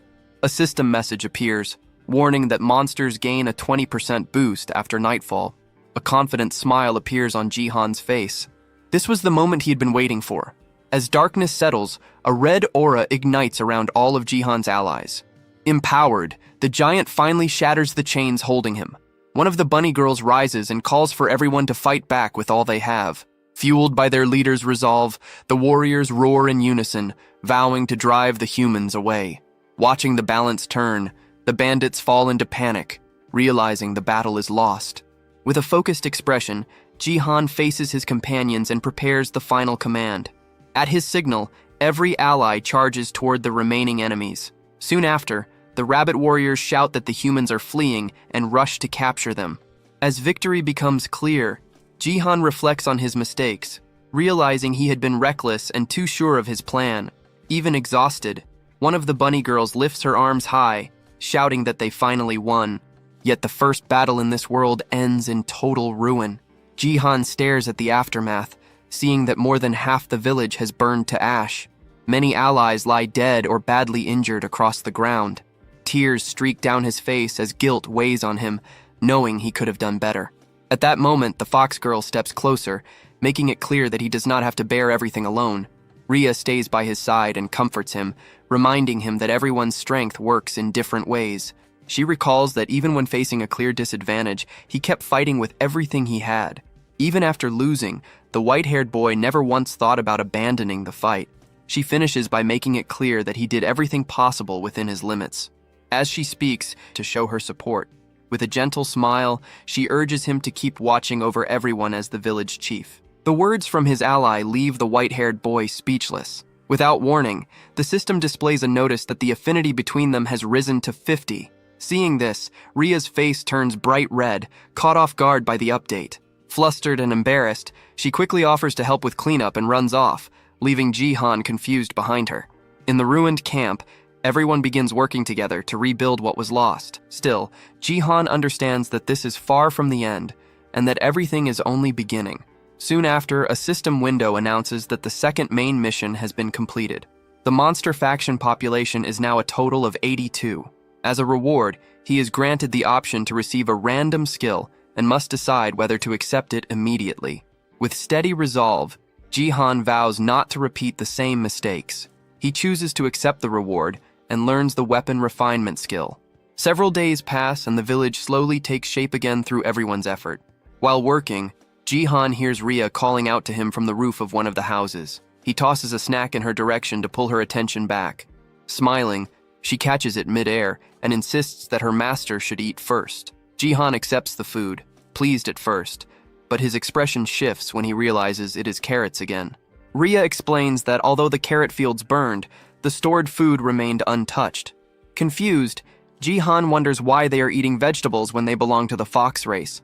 With a gloomy look, he concludes that everyone has been forced into vegetarian life. He then changes the topic and checks on her injured leg. Ria assures him that she can walk again and plans to help with reconstruction as well. Jihan notes just how impressive their vitality and recovery truly are. Because of this, the village is rebuilt at a fast pace, and 2 weeks pass since the battle. During that time, funerals are held for all who lost their lives, excluding those who fled. The 55 captured bandits are brought to trial. Most villagers demand quick revenge for their fallen comrades. However, taking the lives of unarmed captives is not an easy choice. After long arguments and heavy debate, a final decision is reached. To everyone's surprise, the prisoners are released. Even so, they are not set free without consequence. Before sending them off by boat, a note is left identifying them as members of the Scream Spike Gang.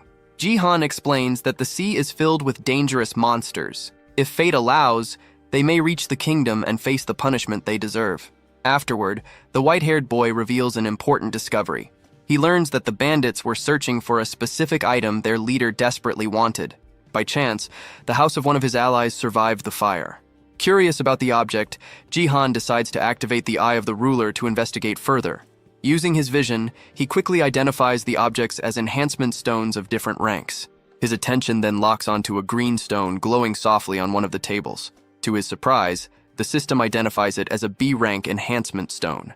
The white-haired boy cannot help but wonder what these stones are and why they ended up inside his ally's home. Before he can think further, a large bag suddenly drops from the ceiling, landing right in front of them. When he opens it, shock hits him as he sees it packed full of enhancement stones. Left without words, he questions what kind of luck could cause something like this. At that moment, a realization strikes, and his gaze slowly moves upward. What he sees leaves him stunned. The ceiling is covered with bags identical to the one that fell. The sight overwhelms him as he tries to understand how such fortune could exist. His surprise quickly turns into panic as a troubling thought crosses his mind. His eyes widen while staring at the ceiling, unable to believe how many bags hang there. Each one is filled with countless shining enhancement stones. Excitement flashes in his eyes as he understands just how valuable this hoard is. Soon after, he learns the reason behind it. Fox beast folk are naturally attracted to shiny objects like these stones. They see them as symbols of good fortune and often hide them inside their homes. The bandits must have known this tradition, which explains why they attacked the village. The truth hits him hard. This hidden treasure was the cause of the destruction. Even after others tried to comfort her, the fox girl Ria blamed herself. Consumed by guilt, she attempted to throw all the stones into the sea. He rushed in and stopped her, grabbing her arm before she could do it. He makes it clear that she was not at fault. The blame lies with those who desired the stones. His words reach her deeply, and her eyes fill with tears as she looks at him. At that moment, a system message appears, showing her affinity with him jumping to 60. He decides the dangerous treasure must be kept under control. Ria quietly agrees with that choice. The recent battle and this discovery harden his resolve. He comes to understand an important truth. Looking at their new resources, he knows that everyone must grow far stronger. As the sun sinks toward the horizon, he asks Ria where the bandits' weapons were stored. Soon, the two of them arrive at the warehouse, ready to put his plan into motion. He prepares to test his newly learned weapon refinement skill using the seized equipment. Holding a dagger in one hand and an enhancement stone in the other, he steels himself. With calm focus, he activates the weapon refinement skill on the blade. A sudden burst of bright red light erupts from the warehouse, visible throughout the village. Moments later, the process ends, and the blue stone in his hand breaks apart. Ria reacts in shock at the shattered stone, but he merely smirks, knowing it worked. A system window confirms the successful enhancement, showing a 70% success rate for C-rank items. He then turns his attention to a B-rank dagger known as Scream Spike. Its success rate is much lower, sitting at 50.5%. Gripping the dagger alongside a green stone, he prepares to enhance it for real. Outside, a rabbit girl carrying carrots notices strange flashes coming from the warehouse. Light continues to spill out, lighting up the entire village. He works through the night without pause, as red flashes keep bursting from the building. One weapon after another is refined, while the glowing light pours endlessly into the darkness. By the next morning, two villagers approach the warehouse out of curiosity. wondering what their village chief has been doing inside for so long. Ria also wakes up with a wide yawn, confused about why he is still locked in the warehouse. She walks in and finds him seated on the floor, surrounded by dust from more than 2,000 shattered stones. Ria immediately recalls that he was supposed to throw the stones into the sea, not use every single one of them. Anger flares as she realizes what he did. Furious over her destroyed lucky treasures, she grabs his head in frustration and shakes him. In the middle of it, he quickly stops her and explains that the enhancement was successful. Nearby lies a green glowing dagger, its power raised to +10. He makes it clear that it took 10 stones to fully upgrade the weapon, with every attempt succeeding. He then gestures to a massive pile of glowing weapons around him, all successfully enhanced due to their low rank. Even Tar's hammer was improved, its attack power rising by a large margin. Ria, however, cannot see much difference at a glance. Jihan, covered in dust, suddenly sneezes hard. After wiping his nose, he complains that the only obvious change is how thick the dust is in the air. At that moment, Tor arrives. Jihan has him test the upgraded weapon. The massive warrior grips the handle of his hammer and immediately feels the altered balance. His eyes sharpen as he senses the power now flowing through it. With a loud roar, Tor lifts the hammer over his head, ready to test its force. He confirms that it feels much heavier than before, yet still easy for him to use. Though the hammer remains a C-rank item, its attack power now exceeds that of the B-rank dagger. Ria watches with a puzzled expression, noticing that Jihan looks both pleased and troubled. His thoughts drift to his own S-rank weapon, the magic sword Hellbringer.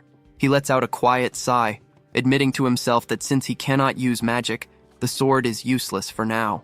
The scene then shifts to the human faction's kingdom, which appears calm and orderly. Two individuals stand on a balcony, questioning why they were instructed to leave a massive pit in the ground untouched. Nearby, a blue-haired girl feels a strange and dark presence rising from the hole. Without warning, a terrifying scream echoes from deep below.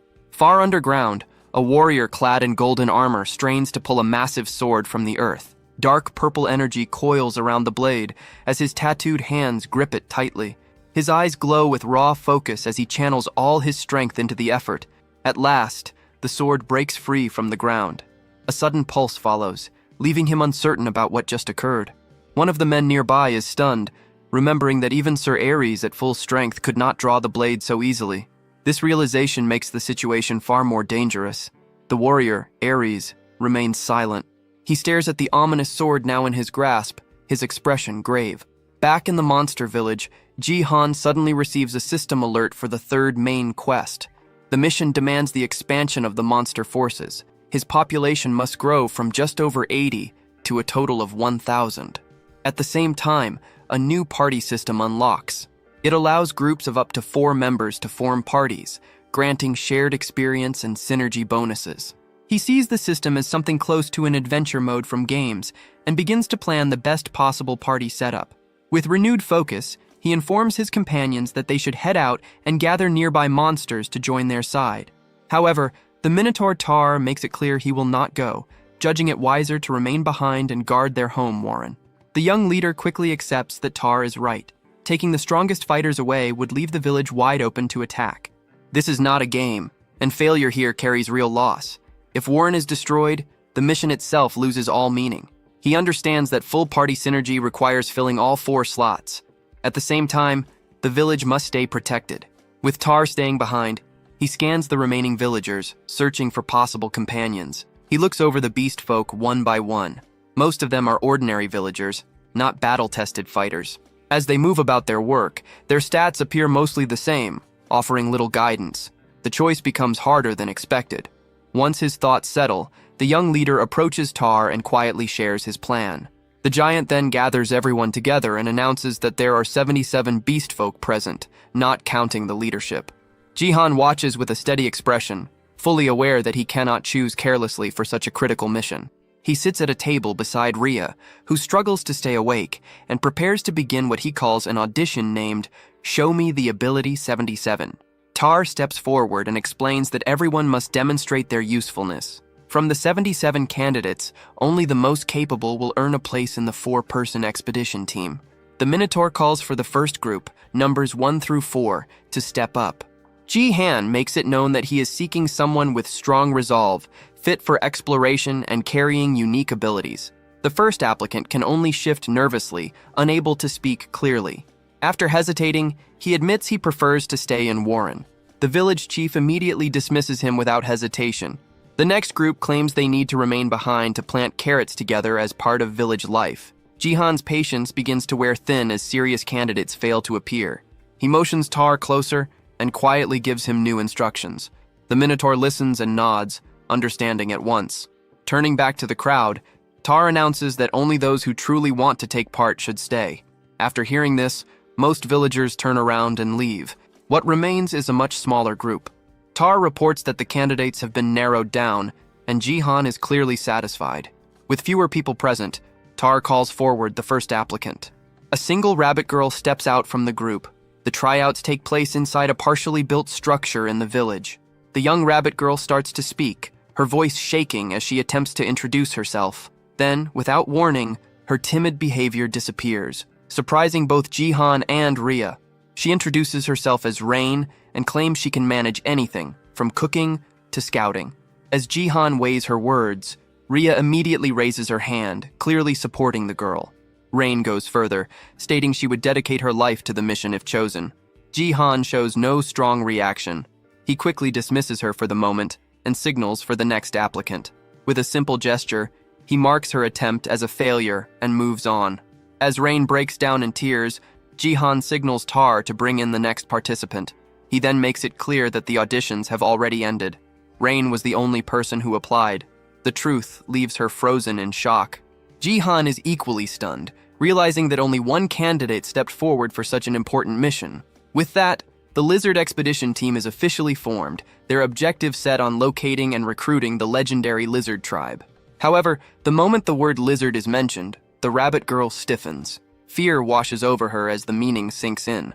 She grows uneasy, realizing he is referring to the terrifying lizard tribe, and admits she was too nervous to fully hear the details earlier. A memory surfaces from just before the auditions began. Jihan had asked his advisors where monsters could be recruited. Tar explained that the previous village chief had been sleeping deeply since right before the battle. Jihan was shocked to learn the old leader had been unconscious for an entire month, making him impossible to consult. He had no choice but to abandon the idea of asking about nearby tribes. Tar then revealed another harsh truth. Repeated human invasions had already wiped out all nearby monster villages. Rhea suggested that small refugee settlements might still exist. Jihan immediately understood that such groups would never be enough. She agreed, stating that to face the human faction, only truly powerful monsters would matter. That was when Tar brought up a single remaining option. There was one strong tribe that had not submitted to the humans.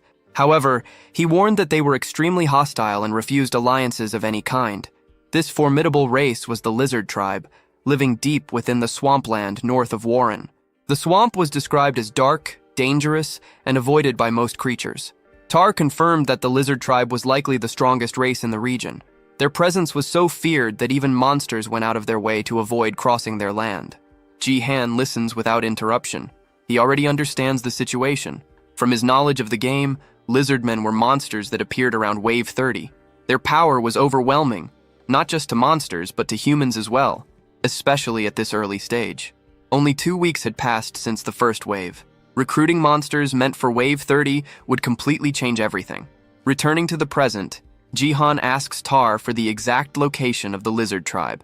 The Minotaur hands over a rough map, explaining they must cross 3 mountains and a river to reach a hidden valley. On paper, it looks close. In reality, Jihan is already exhausted and cannot even see the first mountain yet.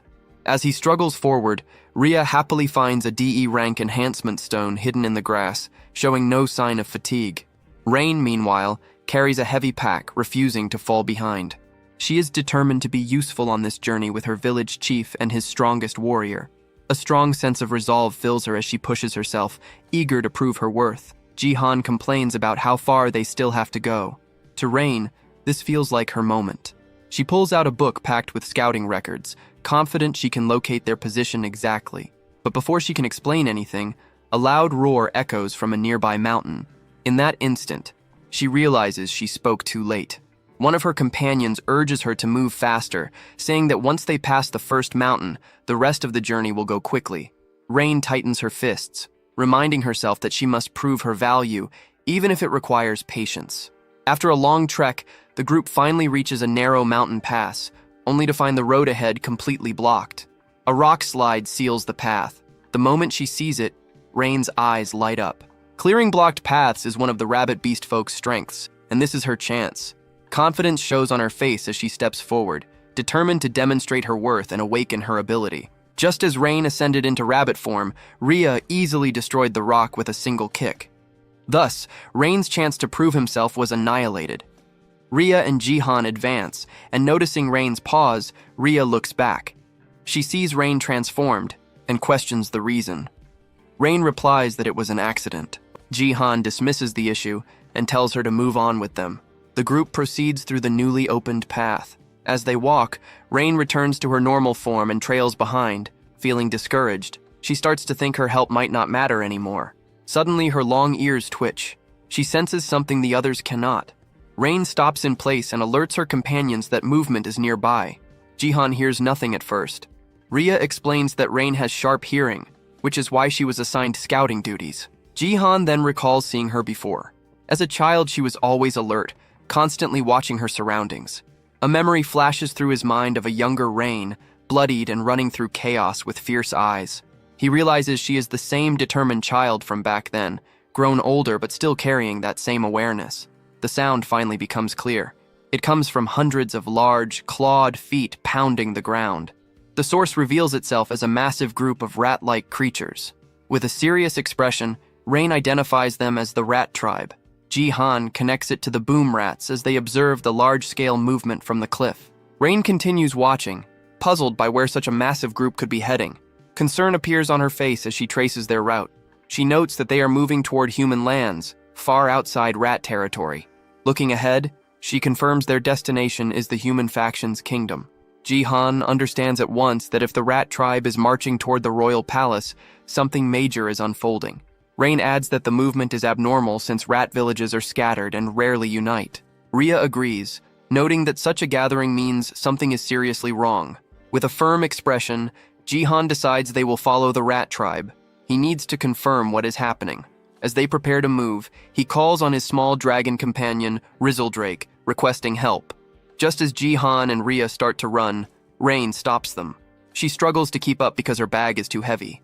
Frustration hits her as she feels like a burden again. Jihan pauses and considers a solution.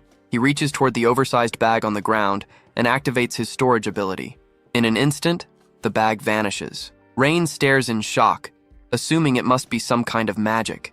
A system window appears, showing the bag now stored in a large inventory slot. Jihan decides to review the details later. For now, he makes it clear that identifying this monster wave is their highest priority. With the burden removed and the issue resolved, Rain is finally free to move properly. The three of them leap from the cliff, descending after the massive army below. The scene shifts to the human kingdom. A loud bell rings through the city, announcing the coming of war. Panic spreads across the streets as a man runs past, yelling that monsters are swarming once more.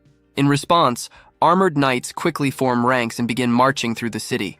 Their commander, the warrior Ares, drives them forward, aware that nightfall is near. Citizens line the streets shouting for Sir Ares to defeat the monsters and keep them safe. Amid the crowd, a young girl asks her mother why monsters continue to attack. The woman explains that monsters are violent and irrational beings, and that humanity must grow stronger to survive.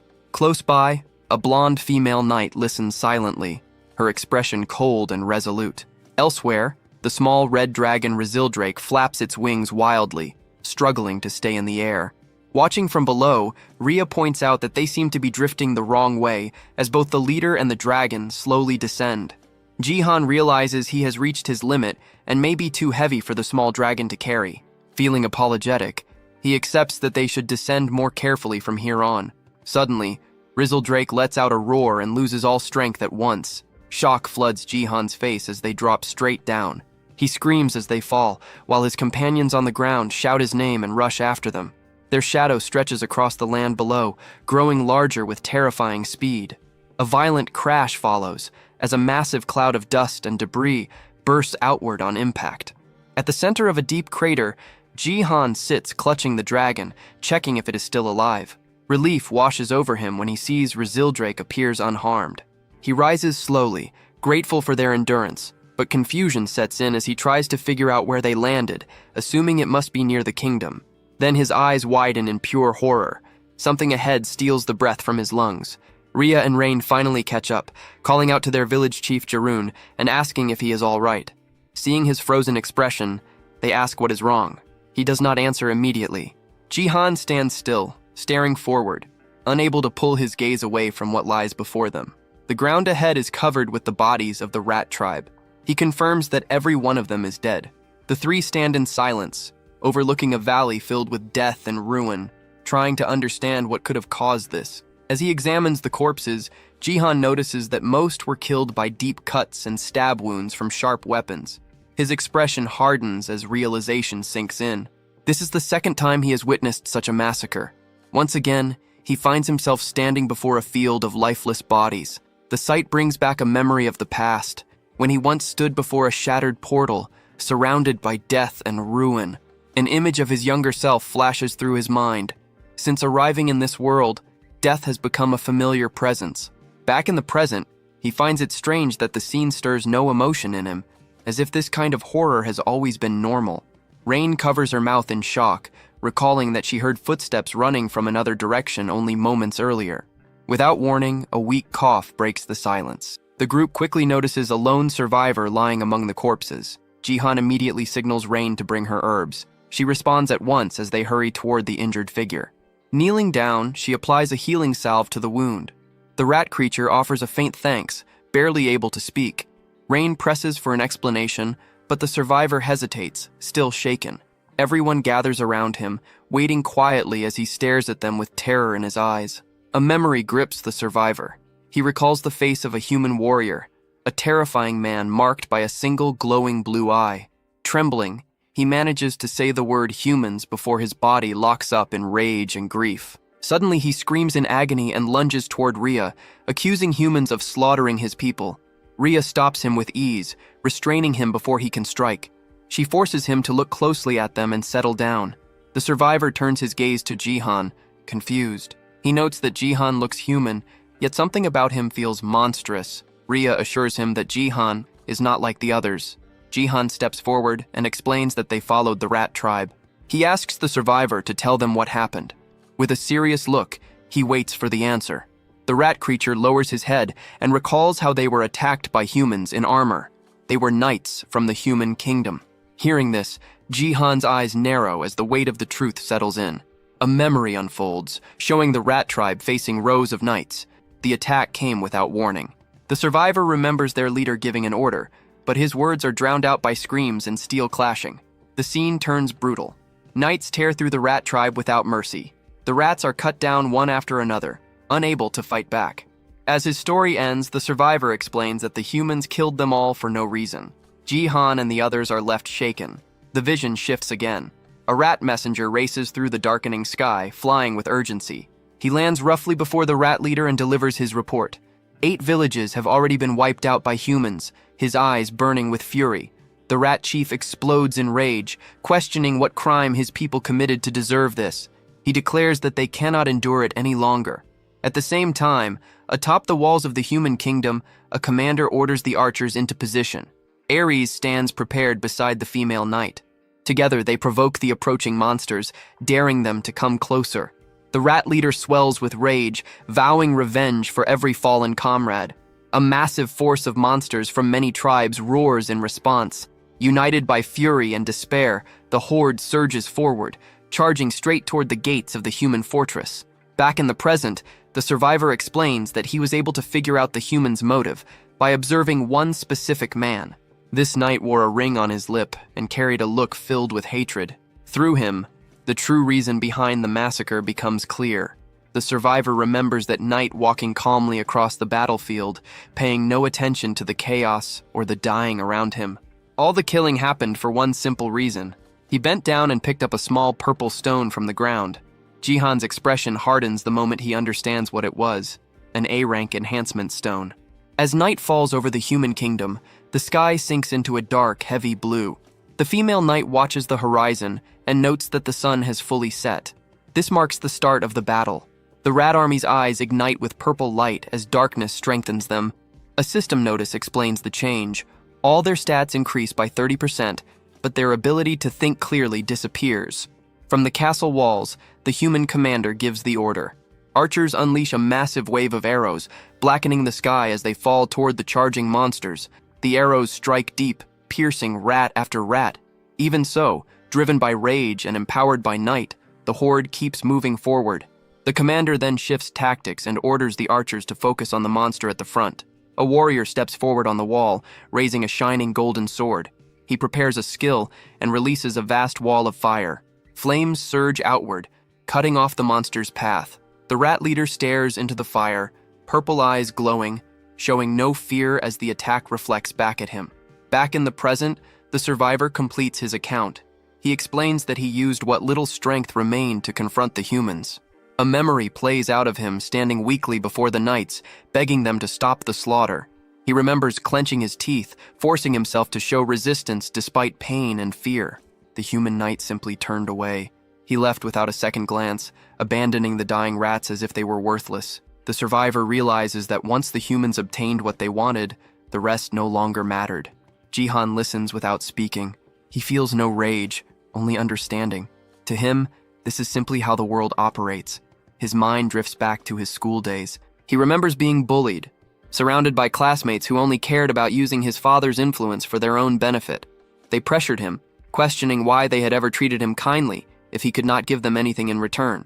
He recalls how everyone was always measuring profit and loss, pretending not to see the truth. That lonely realization still lingers deep in his mind. From it, he learned one thing clearly. Humans will always put their own interests first, no matter the cost. On the battlefield, the human commander orders his archers to kill everything in sight as arrows continue to fall.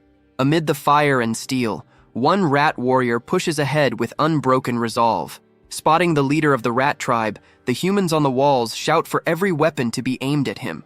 The Rat King surges ahead, forcing smaller rats in front of him to block the endless rain of arrows. The female knight watches the advance, her face hard and focused.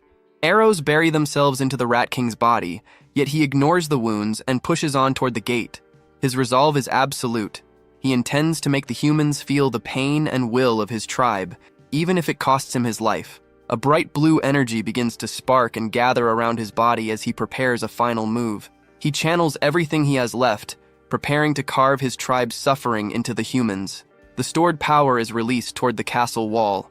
The human commander, Ares, stares in disbelief. Understanding what is about to happen, soldiers on the wall panic, realizing the Rat King is about to self-destruct. Fear spreads as they try to pull back from the gate. The blue energy swells, seconds away from wiping out everything nearby. With his final breath, the Rat King dedicates his life to peace, a desperate sacrifice for his people. At that moment, the female knight draws her blade. She prepares her own skill and strikes. A beam of pure light erupts from her sword, colliding with the Rat King's attack. She activates her light sword dance, a flash strike meant to counter the explosion. The Rat King's eye twitches.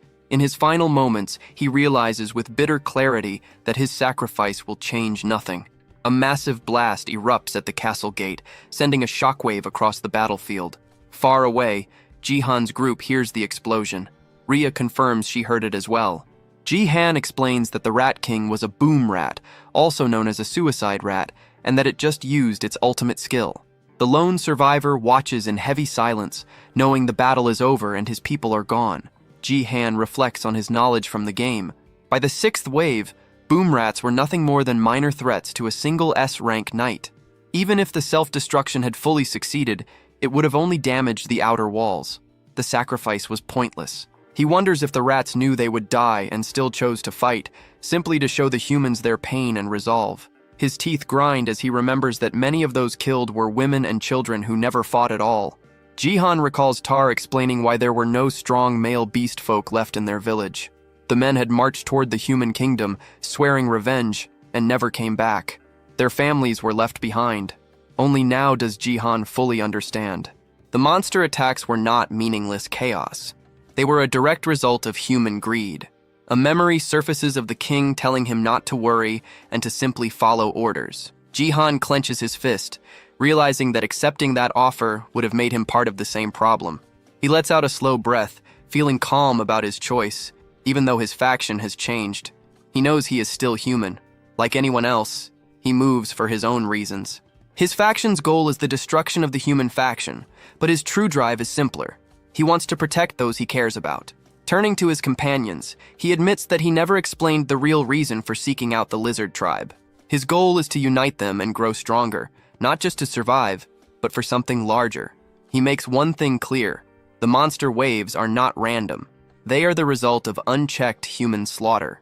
If nothing changes, the killing will only stop when no monsters remain alive. With a renewed resolve, Jihan sets his goal. He will bring down the entire human kingdom before they can erase every monster from the land. His expression hardens with grim resolve as he accepts the role waiting for him in the coming war. He looks over his companions and makes it clear that reaching this goal will require their strength. The barren land around them reflects the recent tragedy, a harsh reminder of what is at stake. He explains that the path ahead will not be easy, but destroying the human faction is the only way they can survive. Rhea answers first, making it clear she always sensed that his hostility toward humans matched her own. She recalls the fight against the bandit leader, remembering how he refused to give in even when defeat seemed certain. Rhea follows, stating that a small village alone will never be enough. She agrees that to challenge the human faction, they must unite powerful monsters like the lizard tribe. Rain then steps forward. She speaks of Warren, where everyone watched their families die at the hands of humans. Memories of chaos and blood flood back as she recalls friends falling before her eyes. A brief vision shows a rabbit beastfolk holding an injured companion as flames consume their village. Looking at the dead rat creature nearby, Rain admits they were powerless against the human attacks. Still, she recognizes that he led them to victory against the bandits and protected their home. Rhea moves closer, fixing him with a firm and serious stare. She states that if tearing down the human kingdom is the only way to bring peace, she will follow him without hesitation. Ji-han is caught off guard by her loyalty and deeply moved, quietly calling her name. Rain raises her hand next, eager to offer her support. She announces she will help as well, flexing her arm with forced confidence and a determined smile. She reveals that her parents died shielding her and her brother from humans. With sadness, she adds that her brother has since passed, joining them. Her fists tighten as she admits she once believed it was hopeless, knowing her race was seen as weak and fragile. She recalls the moment he struck down the bandit leader, a scene that filled her with a sense of justice. Seeing him fight back gave her hope, and from that moment she chose to follow him.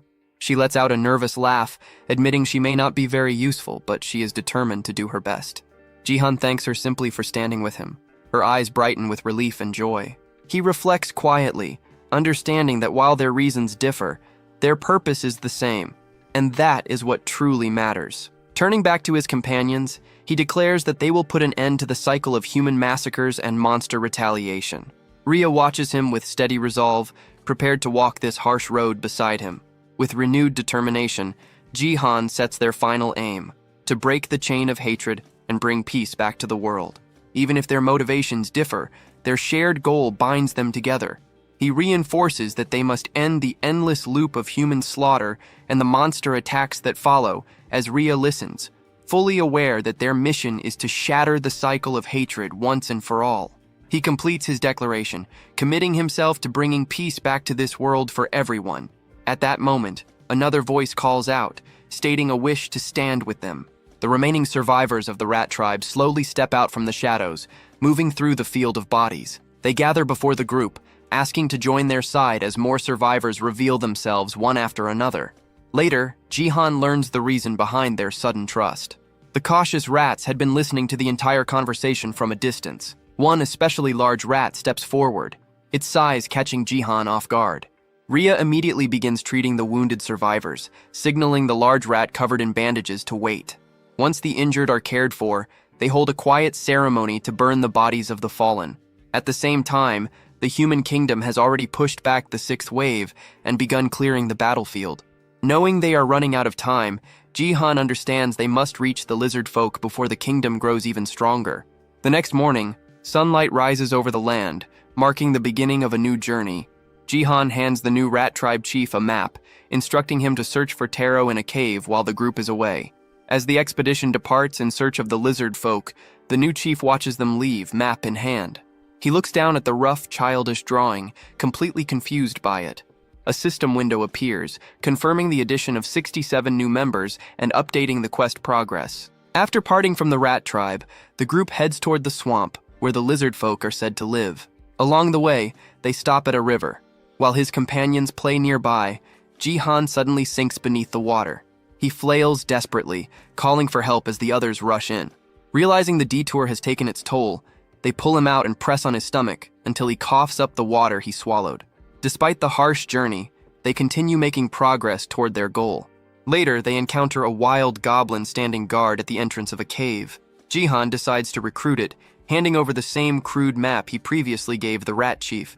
The goblin stares at it in total confusion.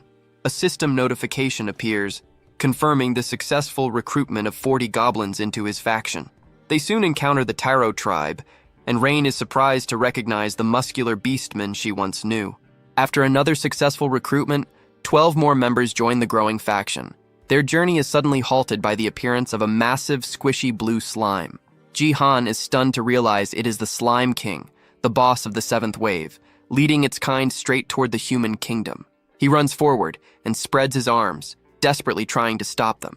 The Slime King continues moving and absorbs Jihan into its soft body. He struggles inside before pushing himself free, warning that heading that way will lead to their deaths. It turns out the slimes had lived peacefully in a cave near the river until humans forced them out. They were simply migrating to find a new home, unaware their chosen path would lead to destruction. Jihan offers them another route to a much larger cave, showing the Slime King his simple map. After a long discussion, he finally convinces the slimes to follow him instead and join his faction. His faction count surges by 793 members, leaving him only 6 short of his goal of 1,000. As the sun sinks low, Jihan is completely worn out, complaining that he cannot take another step, and Rhea agrees with him. Just as they consider stopping altogether, Rain notices something in the distance and points it out with excitement. The group looks ahead and sees 2 massive mountain peaks outlined by the setting sun. Standing at the edge of a cliff, they realize they are finally close to the land where the lizard folk are said to live. Jihan's stomach growls loudly, and he decides they should rest for the day and eat something. Hearing his complaints about hunger, Rain treats it as her chance to be useful. She eagerly pulls out a bag, proudly revealing that she carried fresh food all the way from Warren. When she opens it and reveals a bundle of carrots, Jihan groans in disappointment at seeing the same meal again. He grumbles that he is sick of carrots and wonders if there is anything else edible in such a large forest. Rhea quietly extends her hand, offering him something she gathered nearby. He looks down and recognizes the small red fruits resting in her palm as wild berries. He eats one, and his expression changes immediately as the sweet taste spreads across his tongue. Relief and joy wash over him as he enjoys real sweetness after so long. He asks Rhea if she already knew about the berries, and she confirms it casually. Rain then suggests cooking the carrots instead of eating them raw. Excited by the idea of a warm meal, Jihan agrees without hesitation, which makes the bunny girl beam with joy. Before long, a familiar and comforting smell drifts through the air as food simmers over the fire. Rain presents a large steaming pot, clearly proud of her work.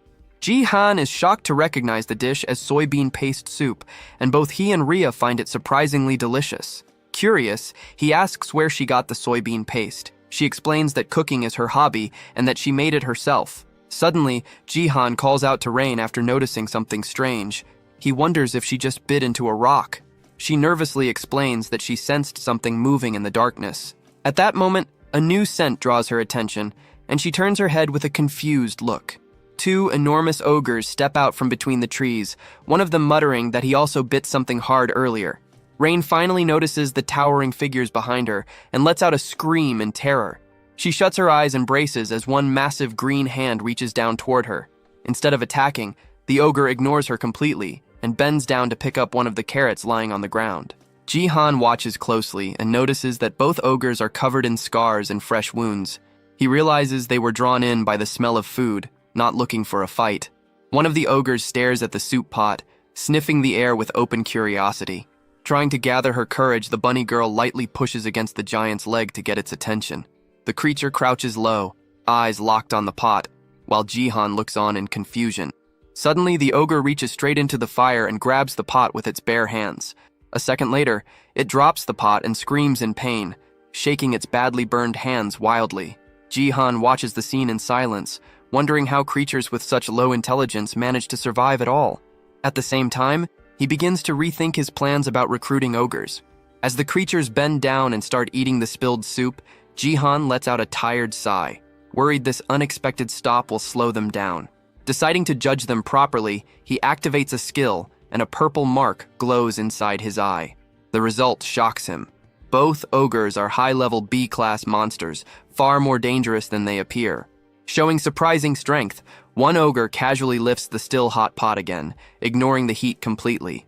Unnoticed by the group, a hooded figure observes everything from within the forest shadows. The ogre's sudden scream startles the watcher, causing the figure to drop a basket filled with apples. Jihan moves to speak, attempting to recruit the ogres into his expanding faction. Before he can finish, Rhea suddenly grabs his arm, her expression tense as she senses danger. In the next instant, she moves. Rhea jumps forward and blocks a sudden strike from the hidden observer. Her claws snap out as she stops the attacker's blade head-on, demanding their identity. Jihan freezes as the hood falls back, revealing long, sharp ears. He realizes at once that the attacker is a dark elf, a race he believed no longer existed. The elf raises a hand, dark energy swirling tightly around it as a twisted spell forms. With a quick motion, the stranger touches Rhea's shoulder. The magic activates instantly. Darkbind surges through her body, locking her in place. Rhea cries out in rage, struggling, but her body refuses to respond. The dark elf lunges forward, sword aimed straight at the now defenseless Jihan. He shouts Rhea's name, panic clear on his face as the blade closes in. Without hesitation, he activates his abyss slot. Purple energy wraps around his hand, forming a blade just in time. He blocks the strike, steel and energy colliding in a spray of sparks. The elf recoils slightly, stunned by the weapon. An overwhelming magical force radiates from Jihan's blade. Jihan tries to understand why they are under attack, but the elf throws the same question back at him. The response leaves him completely lost. The dark elf tightens their grip and moves again. Their weapons clash once more as the fight turns serious. Jihan struggles to keep up, the elf's skill and raw power pushing him hard. The elf blocks his strike cleanly, their swords locking together. With brute force, the attacker breaks the bind and lifts their sword again. Jihan recognizes the posture instantly and prepares himself. A wave of dark energy erupts. Dark slash tears forward, ripping through trees and ground alike. Jihan barely avoids it. The attack crashes behind him, splitting the earth open in a violent explosion. He turns just in time to see the deep lie in the ground left behind. Breathing heavily, Jihan steadies himself, weapon ready.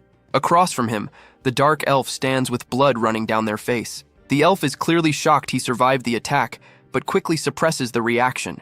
Jihan again demands an explanation. This time, the elf accuses them of harming the ogres. The claim leaves Jihan stunned. He struggles to understand what the elf means. Then he remembers. The wounds covering the ogres' bodies when they first appeared. The dark elf points sharply at one ogre, demanding an answer for its burned hands and earlier scream. Jihan hurriedly tries to explain that the ogre burned itself by grabbing the hot pot. The explanation only makes things worse. The elf twists his words, fury rising, and brands him a liar.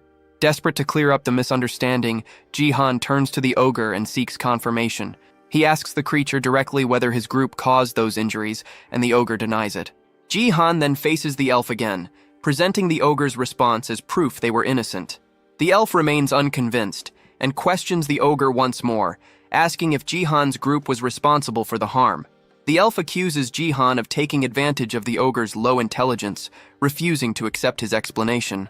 The clash resumes as their weapons collide again, the fight growing more intense. Jihan moves with raw frustration, dark energy flaring around his blade as he yells, trying to force the elf to listen. The attacker's eyes widen when Jihan swings his energy-infused weapon. The strike lands cleanly, tearing into the elf's shoulder as Jihan shouts his innocence. A strange sensation spreads through him, and he realizes the blow was a critical hit. Blood splashes onto the grass, confirming how deep the wound is. The elf staggers back, gripping the injured shoulder and admitting the attack carried unexpected power. From the side, Rhea watches while still bound, straining against the magic holding her in place. She senses the spell weakening, and knows her chance to break free is close. Before anything else can happen, the elf moves faster than sight, appearing behind Jihan in an instant. Darkbind is cast again, freezing Jihan where he stands. Rhea sees the spell take effect and warns him not to move, knowing he is fully exposed. The elf explains that their village follows a rule, granting offenders one chance to confess. They demand he tell the truth and seek forgiveness from the ogres for attacking them. Jihan, filled with frustration, insists this is exactly what he has been trying to do as his eye glows red. The elf hesitates, startled by the sudden and threatening change in Jihan.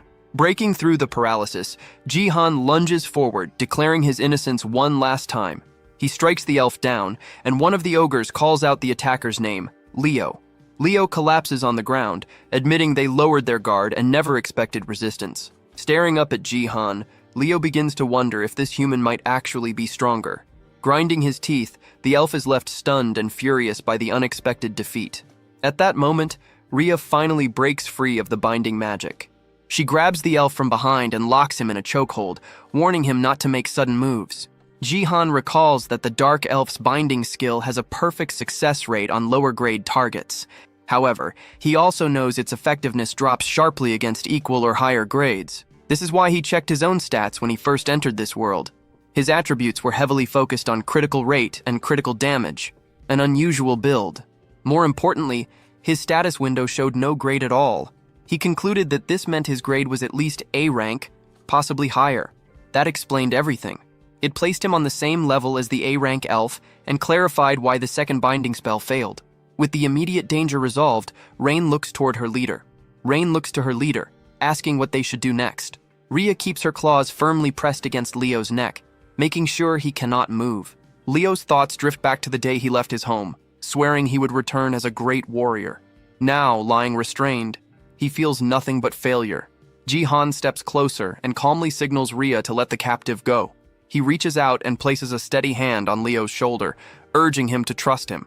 Meeting the elf's gaze, he extends his hand and once again makes it clear that his group did not harm the ogres.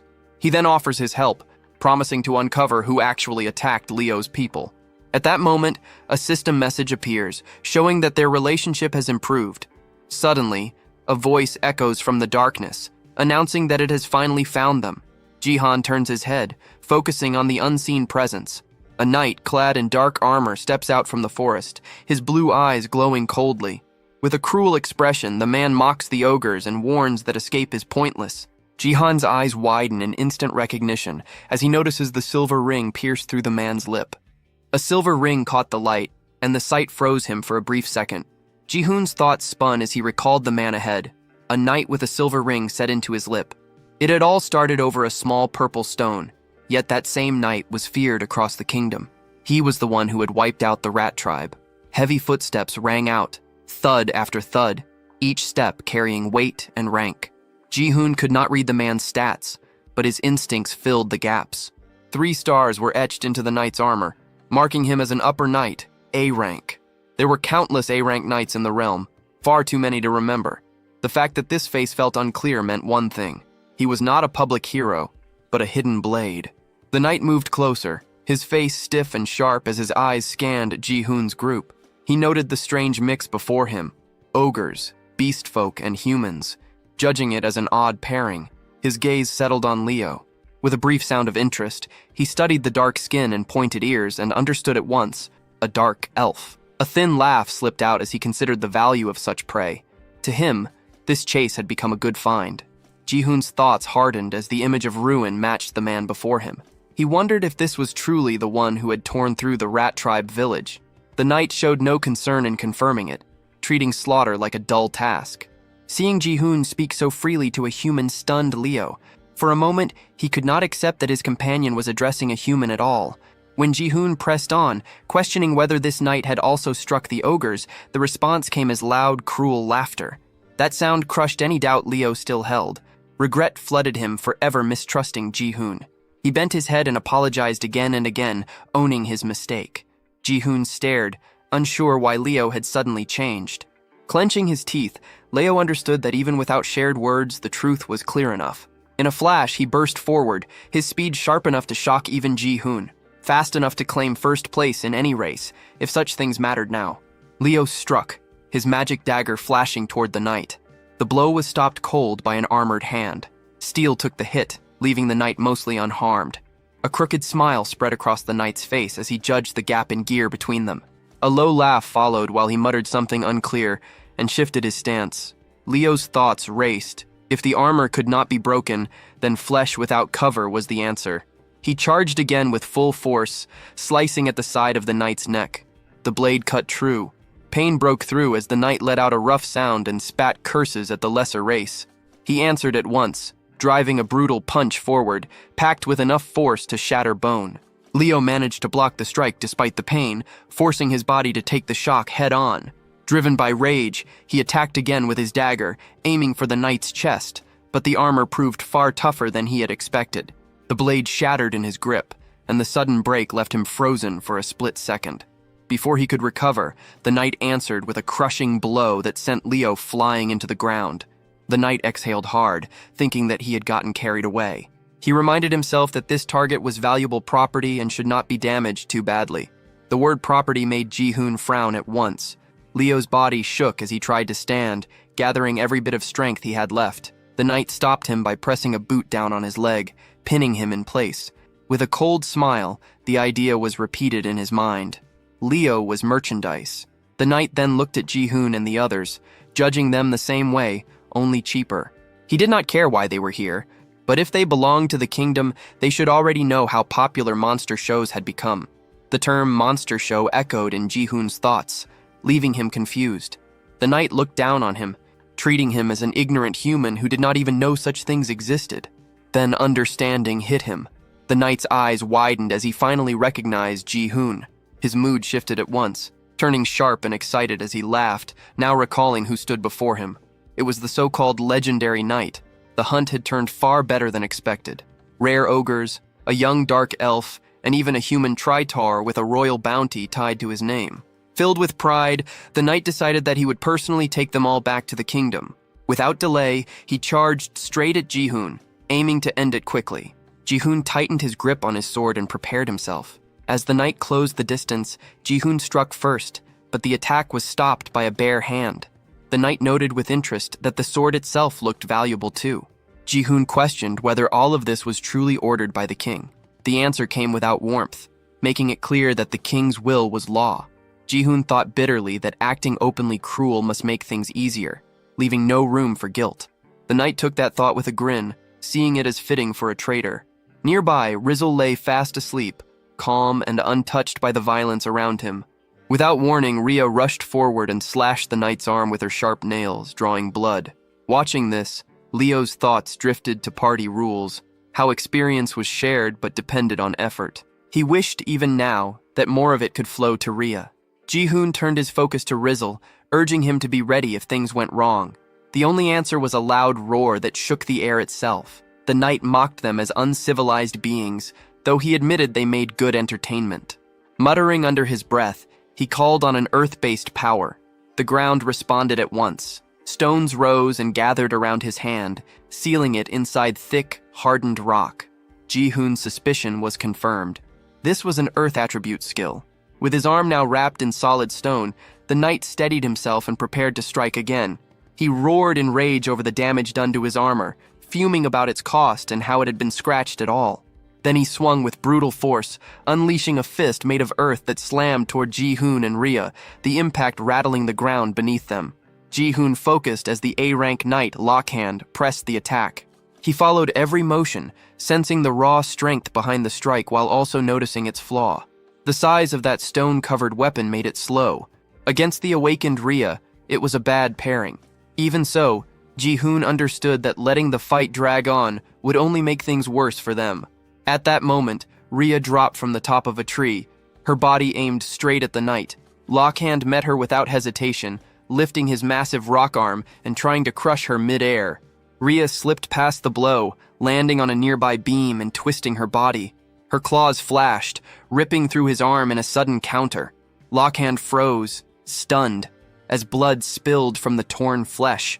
Nearby, Leo watched her rapid movements and could not hide his shock. In his mind, he marveled at how this beast folk moved faster than a cheetah. Rain turned toward Leo and offered to treat his wounds. Leo stared at her, caught off guard by the offer. She answered his look with an awkward smile, knowing healing was the only thing she could give. Without delay, she began to restore him, her hands giving off a faint glow as she focused on his injuries.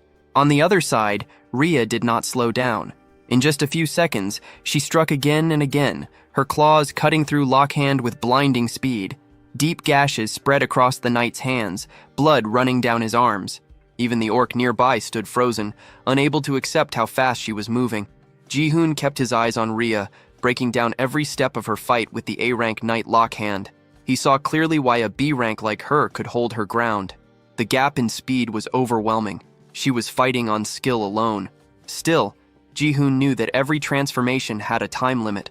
Without warning, Lockhand swung his stone arm wide and threw a heavy punch. The blow landed cleanly, smashing into Ria with crushing force. Rain's cry cut through the noise as panic took hold. Ria was hurled into a tree, crashing hard and letting out a low groan. Ji-hoon's face hardened as the thought crossed his mind that this might be the end. He shifted his footing, steadying himself. The angle of his next strike had to be exact. If he misjudged it, Ria would be caught in it as well. He started to prepare Rizzle for an attack. Ji-hoon knew it was a waste to use Rizzle's wide-range strike on a single enemy, but that concern meant nothing next to Ria's life. They had already earned enough battle experience by facing an A-rank knight. Just as he was about to move, Ji-hoon was stunned to see Leo charge forward again, gripping his broken sword as he rushed back toward Lockhand. Panic surged through Ji-hoon, unable to understand why Leo would throw himself in again. Lockhand fixed his glare on Leo, ordering him aside and warning that he would tear everything apart, valuable gear included, if it meant forcing him to kneel. Leo's eyes hardened. He refused to retreat, ready to give up his life because losing was not an option he could accept. He rushed in and struck, but the attack had no effect. Lockhand's low voice carried scorn as he dismissed the rumors about dark elves being dangerous due to debuff magic, calling it meaningless talk. He seized Leo and slammed him into the ground. His cruelty showed as he noted that Leo's poor intellect was helping calm his own anger. Leo was told not to fear for his life, since it still held value, but beasts that failed to know their place had to be beaten. Watching from afar, Ji-hoon questioned why the knight went this far. The answer came without warmth. Lockhand believed he was being merciful, but Leo was too ignorant to grasp it. In his view, Leo was not at fault. He was simply born into a savage, lesser race that howled instead of speaking. Leo clenched his teeth as memories flooded back. In his childhood, his strength had always been lacking. His father had tried to comfort him, telling him not to worry, promising that his magic would grow with time. Yet as the years passed, nothing changed. Whispers followed him everywhere, saying the chief's son had less magic than a child. People questioned how someone like him could be the heir of the tribe. Unable to endure the shame, Leo had left his home. As he walked away, he swore he would return stronger and walk the same path as his father. Back in the present, regret shook him. Thoughts of his father filled his mind, and he apologized in silence, crushed by the feeling that he had failed. Ji-hoon called out to him and threw his sword in his direction, urging him to take it. Leo caught the blade, and the moment his hand closed around the hilt, a massive flow of energy surged through him. Power flooded his body, and he realized that magic was pouring out of him without restraint. With that level of magic flowing through him, he was finally able to fight back. Leo rushed in, swinging the sword and driving it straight into Lockhand's chest.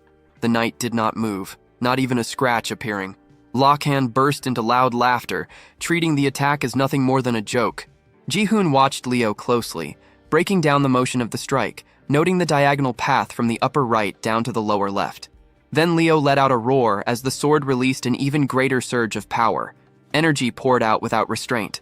He attacked again, using everything left in his body. Light exploded from the blade, spreading through the forest and lighting up everything around them.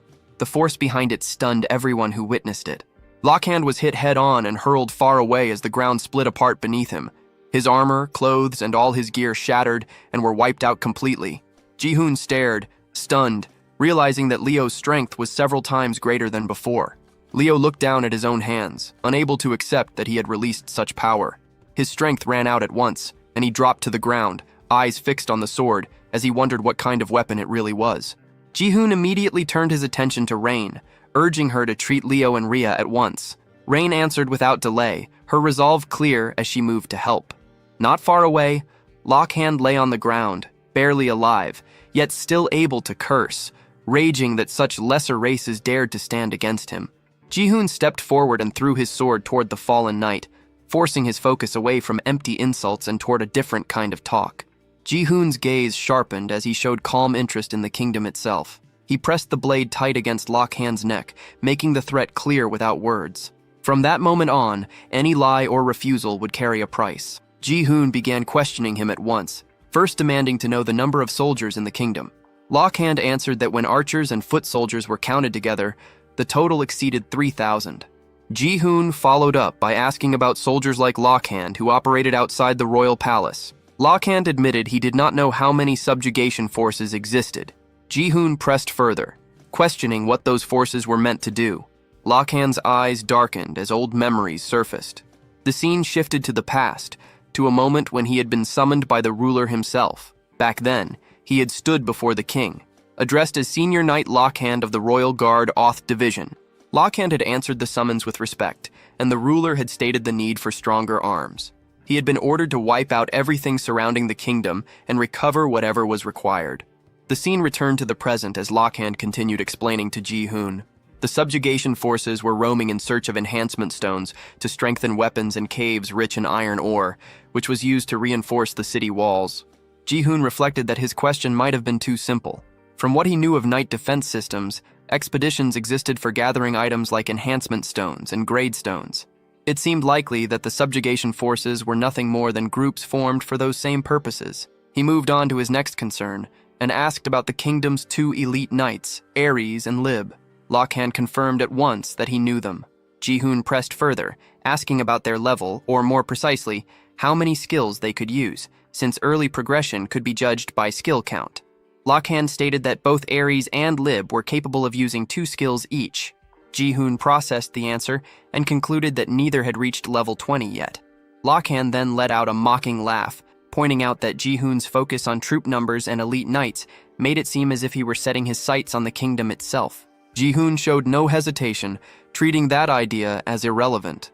Lockhand laughed even harder, ridiculing the thought that such limited information could be enough. He scoffed that breaking through walls guarded by elite knights would never be easy.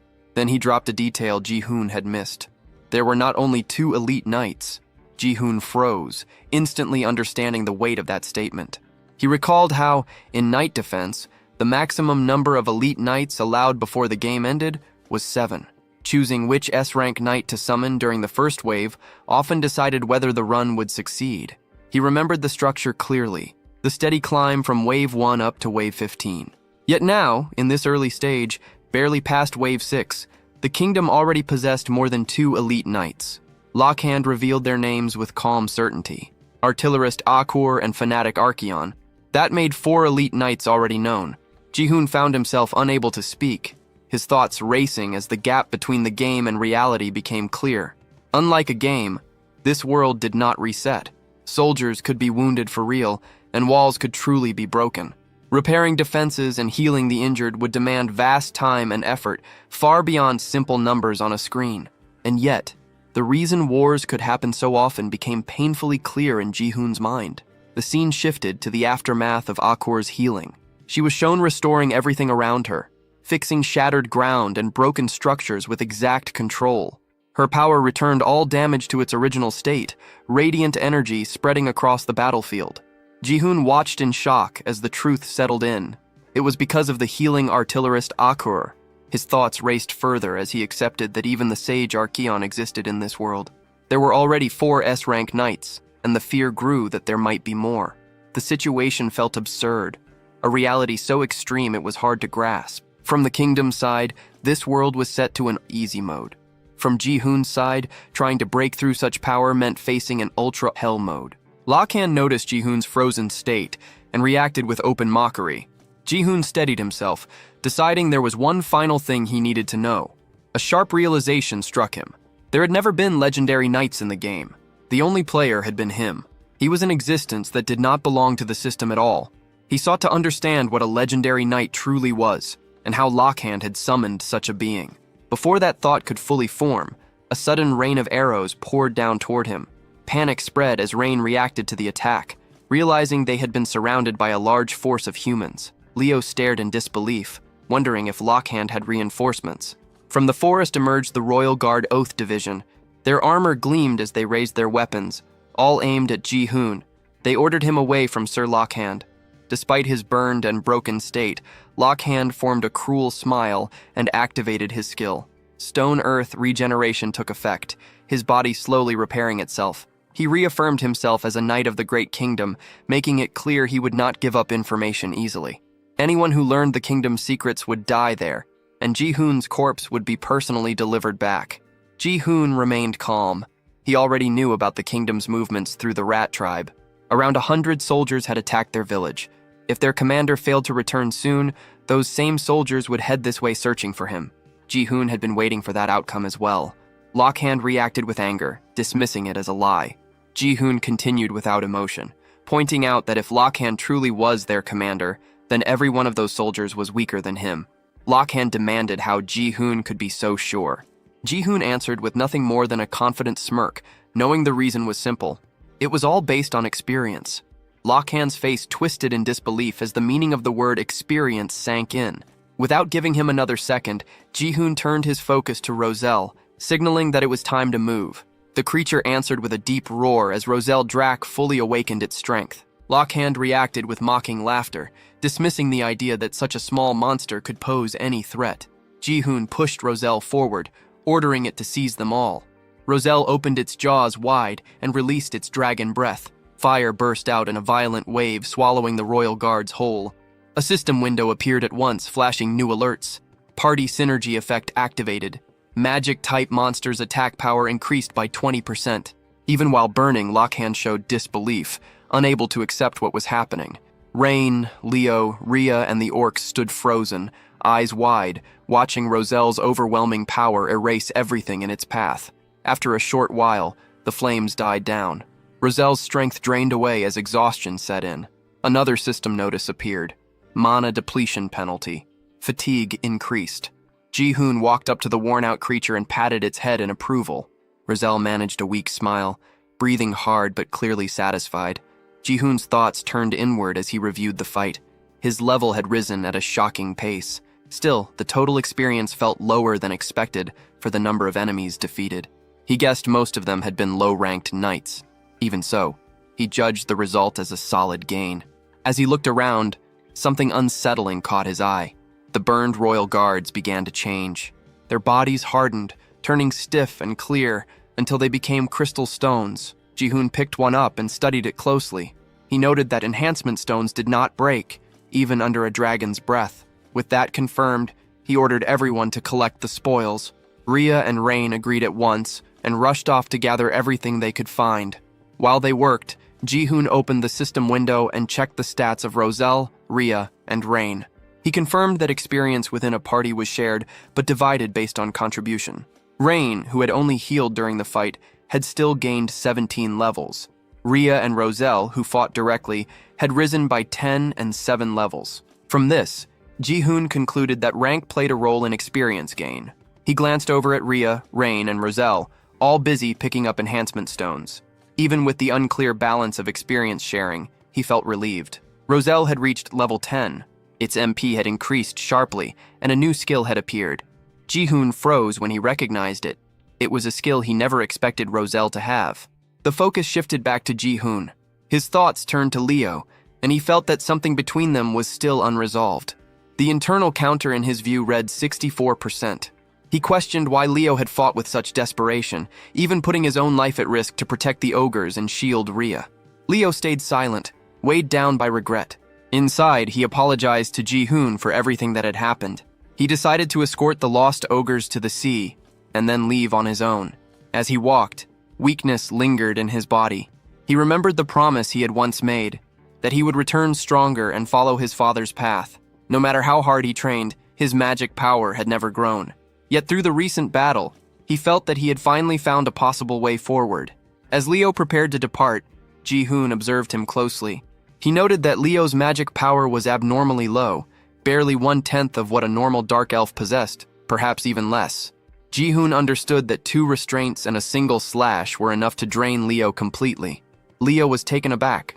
wondering how Ji-hoon could know such details when he was not even a dark elf. Ji-hoon explained it inwardly as a special ability unique to himself. Leo accepted the explanation more easily than expected, though embarrassment crept in, as if his weakness had been fully exposed.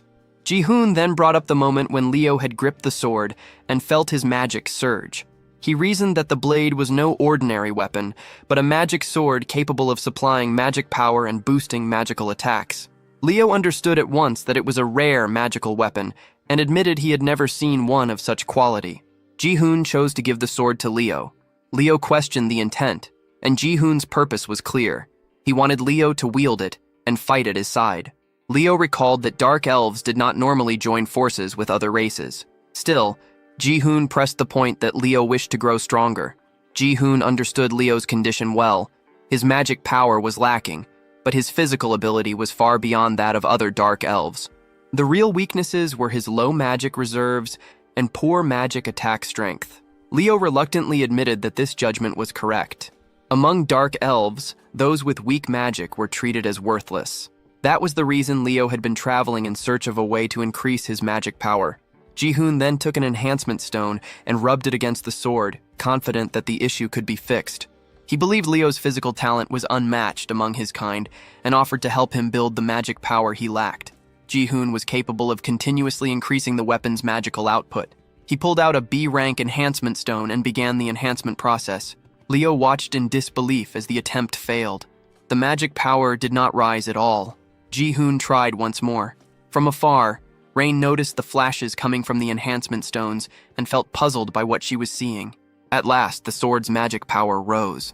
Ji-hoon named the blade Scream Spike and noted that it had reached an impressive +11 enhancement. He showed that he could continue enhancing weapons and made it clear that he planned to push Leo's magic power to its limit. Leo thought it over carefully. If this method truly allowed him to grow stronger, then it was not submission, but a reasonable deal. After some hesitation, Leo agreed to join for 10 years. Nothing beyond that, just temporarily. Ji-hoon accepted, though something felt strange to him, since 10 years hardly sounded short at all. Leo wondered if there was an issue, while Ji-hoon insisted that 10 years was sufficient. Ji-hoon introduced himself as Kim Ji-hoon, and Leo gave his name as Leonard Bell Leon. At that moment, Rhea, Rain, and Rizzle returned carrying a huge number of enhancement stones. Ji-hoon was caught off guard by how many there were. Rhea cheerfully showed them off, calling them pretty, and mentioned that something odd had happened nearby. Ji-hoon inspected the stones and quickly sensed that something was not normal. Leo examined them as well, and excitement spread as everyone realized the value of what they had found. Ji-hoon later explained that they ate together and talked for a long time. The discussion centered on the cruel actions of humans and the recent attacks they had faced. He brought up the enhancement stones carried by the knights, pointing out that while their number, around 220, was smaller than the stash found at Rhea's home, many of them were still high grade. Among those stones, there was one unexpected and extremely valuable piece. Ji-hoon instructed Rain to use it, and she followed his guidance. As she did, a red aura spread out from her body. The system window appeared, confirming that the D-grade grade stone had reached an 85% chance of grade growth and that the attempt had succeeded. Her level was adjusted due to experience redistribution, dropping from 26 to 21. Ji-hoon checked the result and asked about her condition. Rain felt a little dizzy, but at the same time, she sensed a strong surge of power inside her. Ji-hoon encouraged her to keep going and pushed her to try again. Rain reacted with excitement and continued repeating the process over and over until morning finally arrived. The next day, Ji-hoon stated that they headed toward the swamp where the lizard folk lived. He explained that ogres favored places close to water, and that Leo R. Bell Lion had been guiding the lost ogres along rivers toward the sea. Because of this, Ji-hoon convinced the lizard folk to gather and move with them to Warren, since Warren also had access to the ocean. The group kept moving together along the path. As the journey stretched on, Leo wondered if Ji-hoon was already growing tired. Ji-hoon felt annoyed and pointed out that they had only been walking for a few days, and that the others were the strange ones for thinking it was long. Leo reacted with confusion, which led Ji-hoon to complain that Leo's name was far too long and awkward to say. Leo allowed him to choose any name that felt easier. Ji-hoon settled on Bell, a choice that caught Leo off guard by how much it shortened his full name. Without warning, Rain pointed ahead, signaling something in the distance that might be their destination. She felt an uneasy presence coming from that direction. Leo shared his concern, admitting that gathering the lizard folk was a smart move, but also stressing that they were a race as strong as dark elves. Because of that strength, they would never easily submit to anyone. Ji-hoon answered calmly, drawing a quiet comparison to Leo's own situation and making it clear the matter was his to handle. As he showed a faint, confident smile, something felt wrong. A strange presence revealed itself, and from the side, the leg of a creature came into view, as if it had been watching them the entire time. The group continued forward and entered a shallow pool. The ogres sank the moment they stepped in. Both struggled at once, sinking deeper and falling into trouble, while Rhea walked across the water's surface with ease, clearly enjoying herself. Leo noticed the ogres drifting farther away, panic spreading as they sank, and reacted in shock at how far they had already gone. As the ogres continued to sink, Leo stopped them. He then stepped onto the water himself and moved forward to help, while Ji-hoon watched with growing tension. At that moment, someone approached Ji-hoon and calmly explained the situation. Ogres were usually 5 to 6 meters tall and weighed several dozen tons, making swamp crossings nearly impossible for such slow and heavy bodies. Ji-hoon turned toward the speaker and recognized the figure as a lizard folk. The newcomer identified himself as Linak. Behind them, the ogres were still struggling in the water. Rhea looked at Linak and confirmed that he was indeed lizard folk. Linak informed them that beyond the swamp lay a lizard folk settlement. Ji-hoon stated that meeting the lizard folk was the reason they had come this far. Linak warned them that the lizard folk did not welcome other races stepping into their land and assumed they already understood that risk. Ji-hoon answered that anything of value was always found near danger and noted that Linak seemed unusually confident about something. Linak asked for the reason they wanted to meet the lizard folk, and Ji-hoon revealed their goal of borrowing the lizard folk's strength to strike the kingdom. Linak laughed at that and explained that after leaving his village, he had wandered for many years and seen firsthand the cruelty of humans.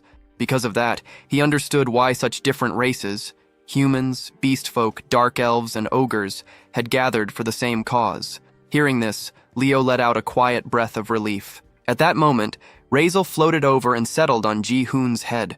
Linak wondered who the small figure was, and Ji-hoon introduced the child as his friend, Razeldrak. Razel yawned again, and Ji-hoon noted that the child slept often. Linak accepted him as a friend and explained that convincing the chieftain would not be easy, since it was the chieftain's birthday.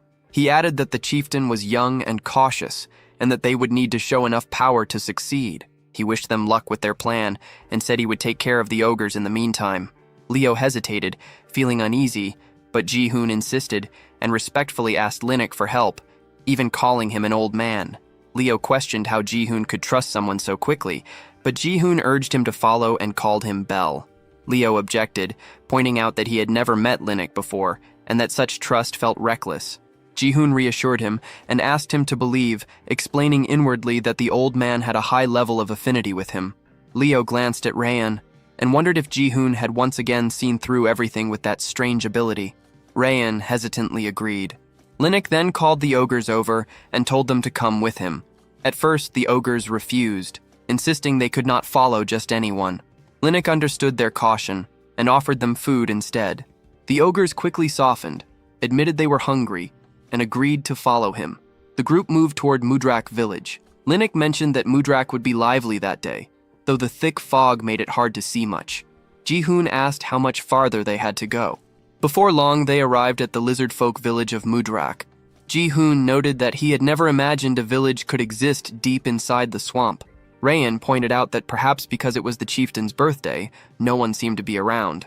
Ji-hoon decided they should head inside anyway. Rayan worried about entering without permission, but Ji-hoon pointed out that waiting forever was pointless, and that meeting the chieftain was necessary. Leo reflected that they had followed Linak only because they trusted Ji-hoon and believed there had to be a way to persuade the village. Rhea stated with confidence that Ji-hoon always did what he promised and made it clear that she believed in him completely. Leo asked whether she liked Ji-hoon, and Rhea flushed at once, stumbling over her denial and embarrassment while questioning why such a thing would even be asked. Before the moment could stretch further, Ji-hoon suddenly stopped, sensing something unusual. Rhea asked what he had heard, and Rain confirmed that she had begun to notice it as well. Ji-hoon focused and picked out the sound clearly. It was a heavy pounding, coming from a specific direction. He pointed toward it, signaling the source. Rhea warned him to stay alert, but before he could respond, a lizard folk soldier launched an attack straight at him. Ji-hoon reacted instantly, dodging the strike and recognizing the attackers at once. Leo intercepted another soldier's blow, while Rhea leapt forward, striking back and forcing the soldiers away from Ji-hoon. She moved in to attack again, but Ji-hoon stopped her, telling her to wait. Before she could pull back, a soldier struck her hand, leaving her injured. Ji-hoon quickly addressed the soldiers, making it clear they had not come to fight, only to meet the chieftain. One soldier noticed that a human was speaking their language and decided that this alone marked him not as a guest, but as a criminal. The soldiers judged the group as intruders rather than visitors. Chains were placed on all of them, and they were dragged away. As they were taken, Ji-hoon noted inwardly that even the weakest soldier among them was far beyond their level. That alone told him they had reached the right place. He also realized that the pounding sound he had sensed came from here. Leo grew annoyed and remarked that the lizard folk were throwing an extremely noisy birthday celebration. A soldier snapped at them to stop talking and move faster. They were led into an arena. Inside, a kingdom knight was already locked in combat with a lizard folk warrior. In one clean motion, the lizard folk cut the knight's throat. Ji-hoon stared at the scene, stunned, trying to understand why a kingdom knight was here at all.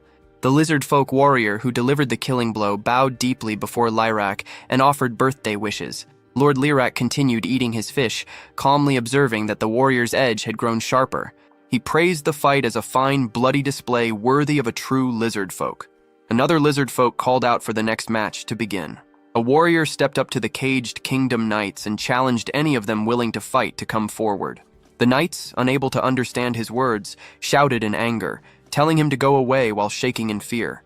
Among them, a female soldier trembled uncontrollably. At that moment, the lizard folk soldiers who had captured Ji-hoon's group arrived before Lyrak and announced that they had apprehended intruders.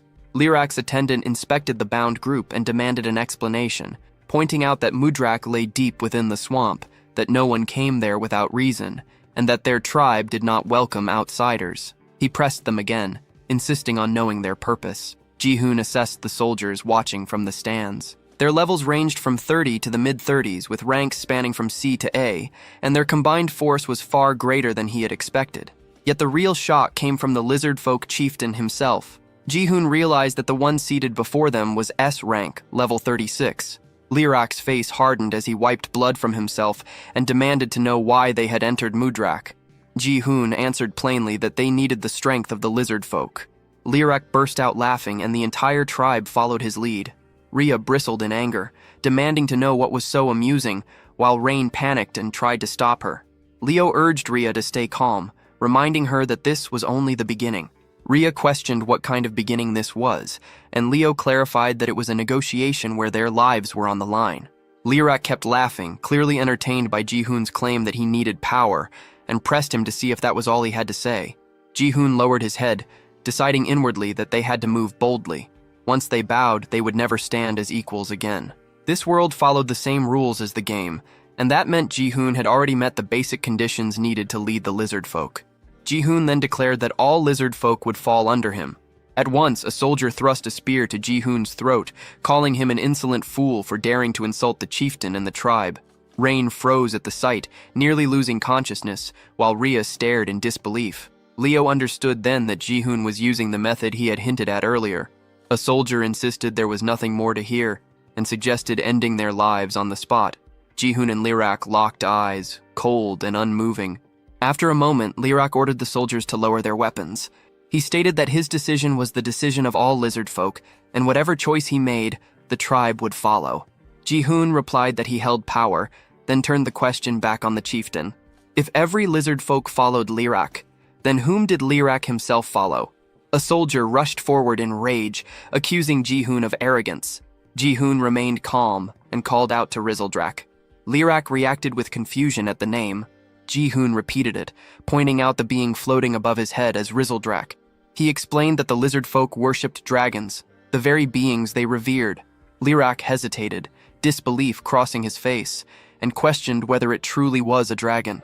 Leo turned toward Rhea in shock, repeating the word dragon in his mind. He recalled the legendary dragon race and wondered if Rizeldrak belonged to it. Ria reminded him that he had already witnessed that massive attack earlier and still failed to understand what he was seeing. Leo admitted that the earlier attack had been overwhelming, but he also recalled that the dragon race had disappeared more than 100 years ago. From his parents' stories, dragons were described as massive beings with huge wings, capable of wiping out entire villages with a single breath. Because of that image, he could not accept that the small creature floating before him was truly a dragon. Lirak acknowledged that his people worshipped dragons and followed their will as absolute law. Even so, he insisted that the being above Ji-hoon was not a dragon. The lizard folk soldiers erupted in anger, shouting that the intruders were mocking the dragon race. They demanded that the outsiders be executed at once. One soldier drove a spear close to Ji-hoon's neck and looked to the chieftain for a final call. Ji-hoon assessed the situation in silence. He questioned how the lizard folk chieftain could fail to recognize a dragon at all, wondering whether Lirak truly did not know, or if he was only pretending not to. Lirak suddenly paused, then announced that a more entertaining idea had come to him. He mentioned that there were still 4 prisoners awaiting execution. Rain echoed the words in shock, understanding what death row prisoners meant. The soldiers ordered the remaining kingdom knights to step forward.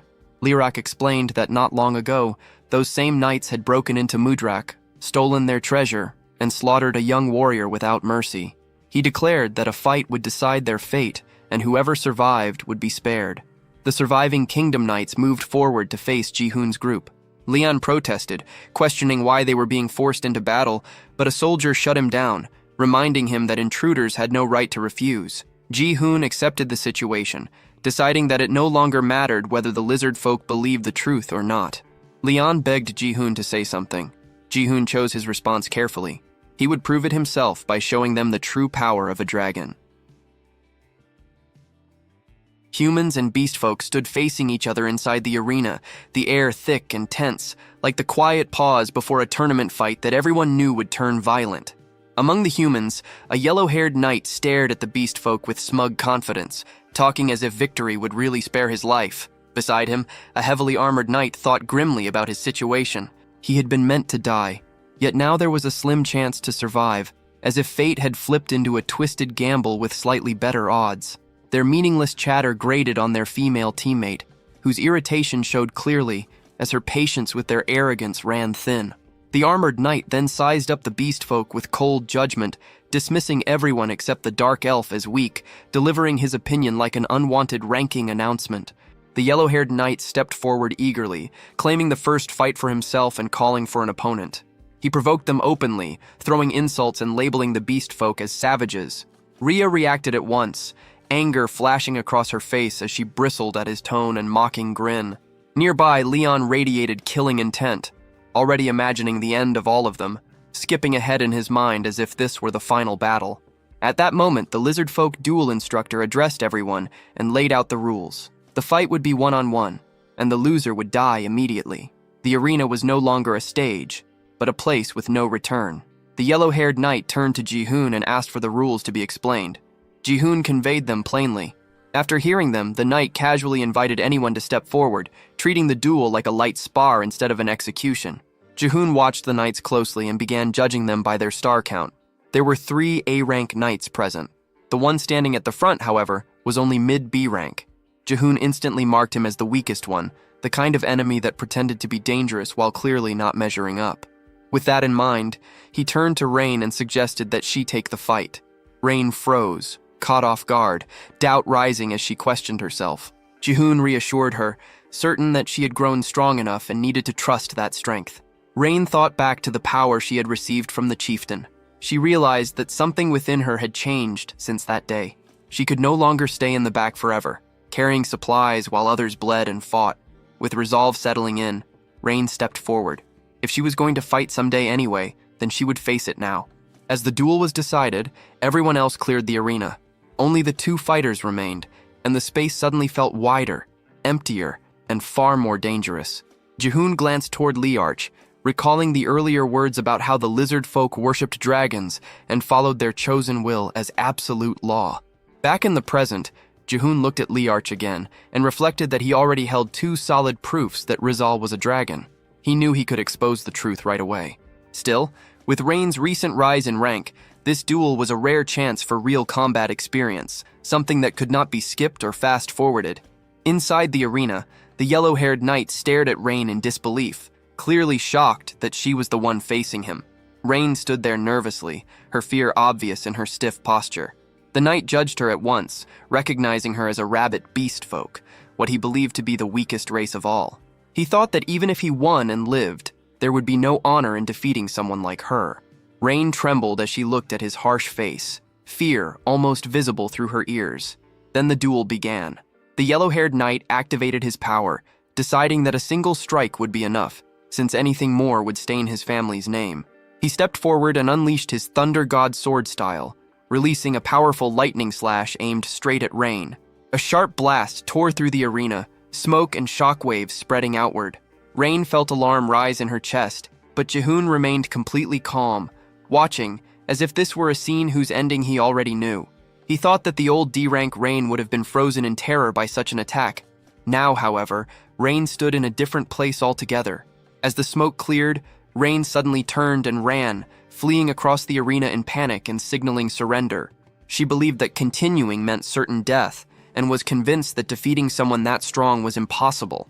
This reaction caught Jihoon slightly off guard. The yellow-haired knight, however, was furious. Being shamed like this enraged him. He chased after her, sword raised, moving in to strike again. Rain felt fear overwhelm her as the threat closed in, her body shaking as danger pressed closer. At that critical instant, Jihoon's earlier words surfaced in her mind, reminding her that she had grown stronger and needed to trust that strength. Rain realized that if all she ever did was run, nothing would change. With that thought, she jumped and dodged the knight's attack with unexpected speed. Flames suddenly burst from her body, shocking everyone watching. Jihoon reacted in disbelief, understanding at once that this had to be Rain's new skill. Wrapped in fire, Rain swung her arm and struck the knight across the face with a burning slap. The impact sent him flying backward, flames trailing as he crashed hard into the ground. The entire arena fell silent, stunned, as if the story itself had suddenly been turned upside down. Jihoon let a faint smile form, thinking that if things had turned truly dangerous, he would have stepped in, stopped the duel, and exposed Rain as a dragon to flip the entire situation. He never expected, however, that Rain would win by her own strength. The yellow-haired knight lay crumpled near his teammates, his state completely ruined, looking less like a proud noble and more like a failed run cut short. Rain stood frozen, staring at her own hands as the truth sank in. This power was real, and it was hers. Joy surged through her. She turned toward her companions and celebrated her victory with pure excitement. The response she received was just as energetic, praise thrown back at her performance. Jihoon congratulated Rain, judging that from now on, she would likely stand as the strongest rabbit beast folk alive. Those words made Rain beam with happiness, and her level climbed to 18. Leon watched quietly and reflected that Rain had barely trained at all, yet she had clearly changed. No, grown, beyond what he expected. He then looked at Jihoon with a small smile, realizing that Jihoon's strength had a way of making others stronger as well. Choosing to follow him felt like the right decision. Rain was officially declared the winner of the match. Even then, the yellow-haired knight, still sprawled on the ground, clung to the thought that as long as he was alive, he had not truly lost. That illusion ended instantly. A lizard folk soldier stepped forward and killed him on the spot, declaring his defeat without pause. The sight shattered the female teammate's resolve, and she finally broke down, unable to endure anymore. The instructor then called for the next human fighter to enter the arena. Without delay, the female knight stepped forward. Leon reacted in shock, noticing that she had slipped into the arena in an instant, her movement almost impossible to follow. Jihoon thought back. He could not clearly remember the A-rank knight he had faced in the forest, but this woman was different. He remembered her well. She was the yellow current beauty sword, Calhera. At a glance, she looked ordinary, but beneath that surface, she was anything but. Calhera formed a twisted smile, having reached her limit after witnessing too much pain that day. She wanted to feel that sensation again. Jihoon analyzed her further and identified her nature at once. She was a sadist, someone who drew pleasure from inflicting pain, turning the arena into her personal playground. Calhera blushed faintly and pointed straight at Jihoon, marking him as the leader.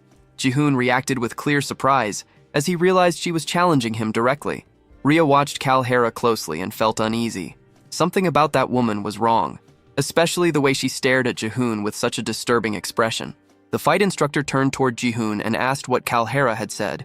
Jihoon answered calmly, explaining that Kalhera wanted to fight him. Hearing this, the instructor told Jihoon that if he intended to fight, he should step down into the arena himself. Jihoon began to think carefully. Kalhera was a knight from the upper tier of A rank, and on top of that, she was fully armed with specialized A rank equipment. Even among A rank knights, she stood on a completely different level. Logically, taking such a risk made little sense.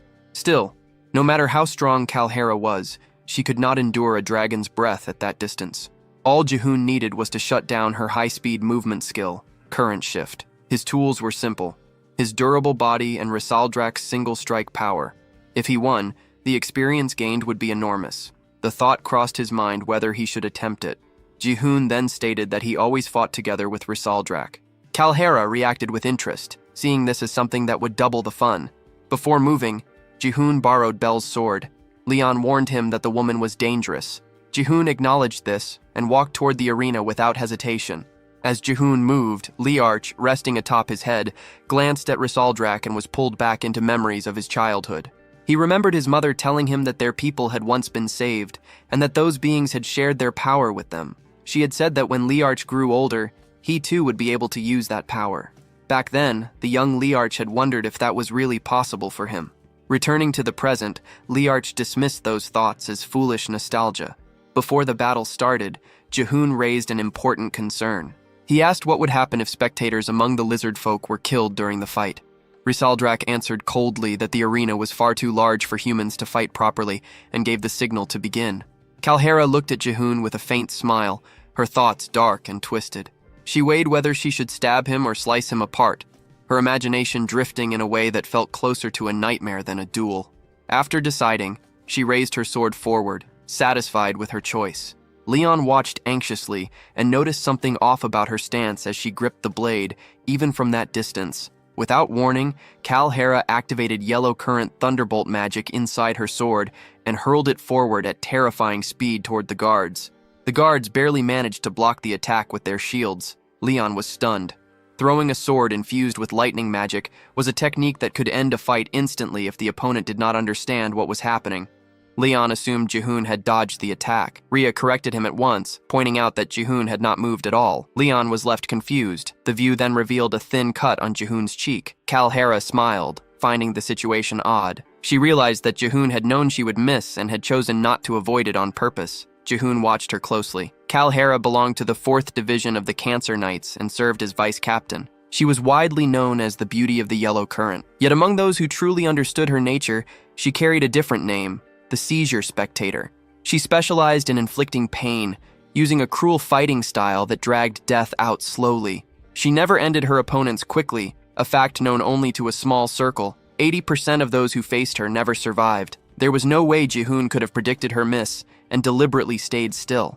Kalhera smirked and decided to remove the irritating obstacle first. Jihoon felt a surge of shock at her sudden killing intent. She grinned again, convinced that this reaction proved she was right, and launched another strike. Jihoon barely avoided it, deflecting with his sword. Leon immediately understood how bad the situation was for Jihoon. Jihoon had no ranged weapons and no long-distance magic. Rhea argued that he only needed to dodge and counterattack. Jihoon told Rizal to stay right behind him. Leon pointed out that Jihoon was nowhere near as fast as Rhea. The only way Jihoon could deal damage was through a direct charge. With no hesitation left, Jihoon rushed straight at Kalhera. She welcomed him with a warped smile, eager to savor every expression he would show as he suffered. She formed an electric ring around herself using yellow current lightning. The shock hit Jihoon instantly. Rhea cried out in alarm. The Lizard Folk King watched without any visible reaction. Jihoon groaned as electricity tore through his body. Kalhera laughed openly, enjoying the look on his face as he endured the pain. She wanted to see what expression would come next, pushing him to show her more. Jihoon broke the situation down in his mind. Electric Ring was a skill with heavy magic consumption. Kalhera would likely enjoy it until her opponent was close to collapsing, then stop. But once it ended, the pain afterward would be far worse than what he felt now. Kalhera kept laughing, fascinated, wondering how it felt as his blood vessels were torn apart. She wondered whether the sensation stung him or thrilled him, driven by a need to know what he felt. Jihoon realized that he had already endured the assault for 10 seconds. Kalhera's current level was no higher than 29. That placed her maximum magic power at around 1500. Current Shift consumed 400 MP. Electric Cloud used 100 MP. Electric Ring drained 50 MP per second. If Jihoon could hold out for 11 more seconds, she would lose access to Current Shift entirely. Kalhera grew irritated, disliking the calm look on Jihoon's face. Jihoon remained composed, thinking that pain could only be understood by taking a hit directly. The system window activated, displaying a notice that magic immunity nullified lower-tier magic attacks. Jihoon immediately commanded Roselle to unleash Dragon's Breath. Roselle released the attack straight at Kalhera. She muttered her hatred for pain as the blast hurled her away, smashing her into the ground. The Lizard Folk King witnessed the scene and was struck by a sudden memory. Someone from long ago had once told him that their people had been saved, and that power had been shared with them. It was said that when Liart grew up, he too would be able to wield that power. The moment lingered, heavy with understanding, as the meaning of that forgotten promise began to surface again. Roselle's dragon breath left the surrounding area half destroyed. Every lizard folk stood frozen, unable to move.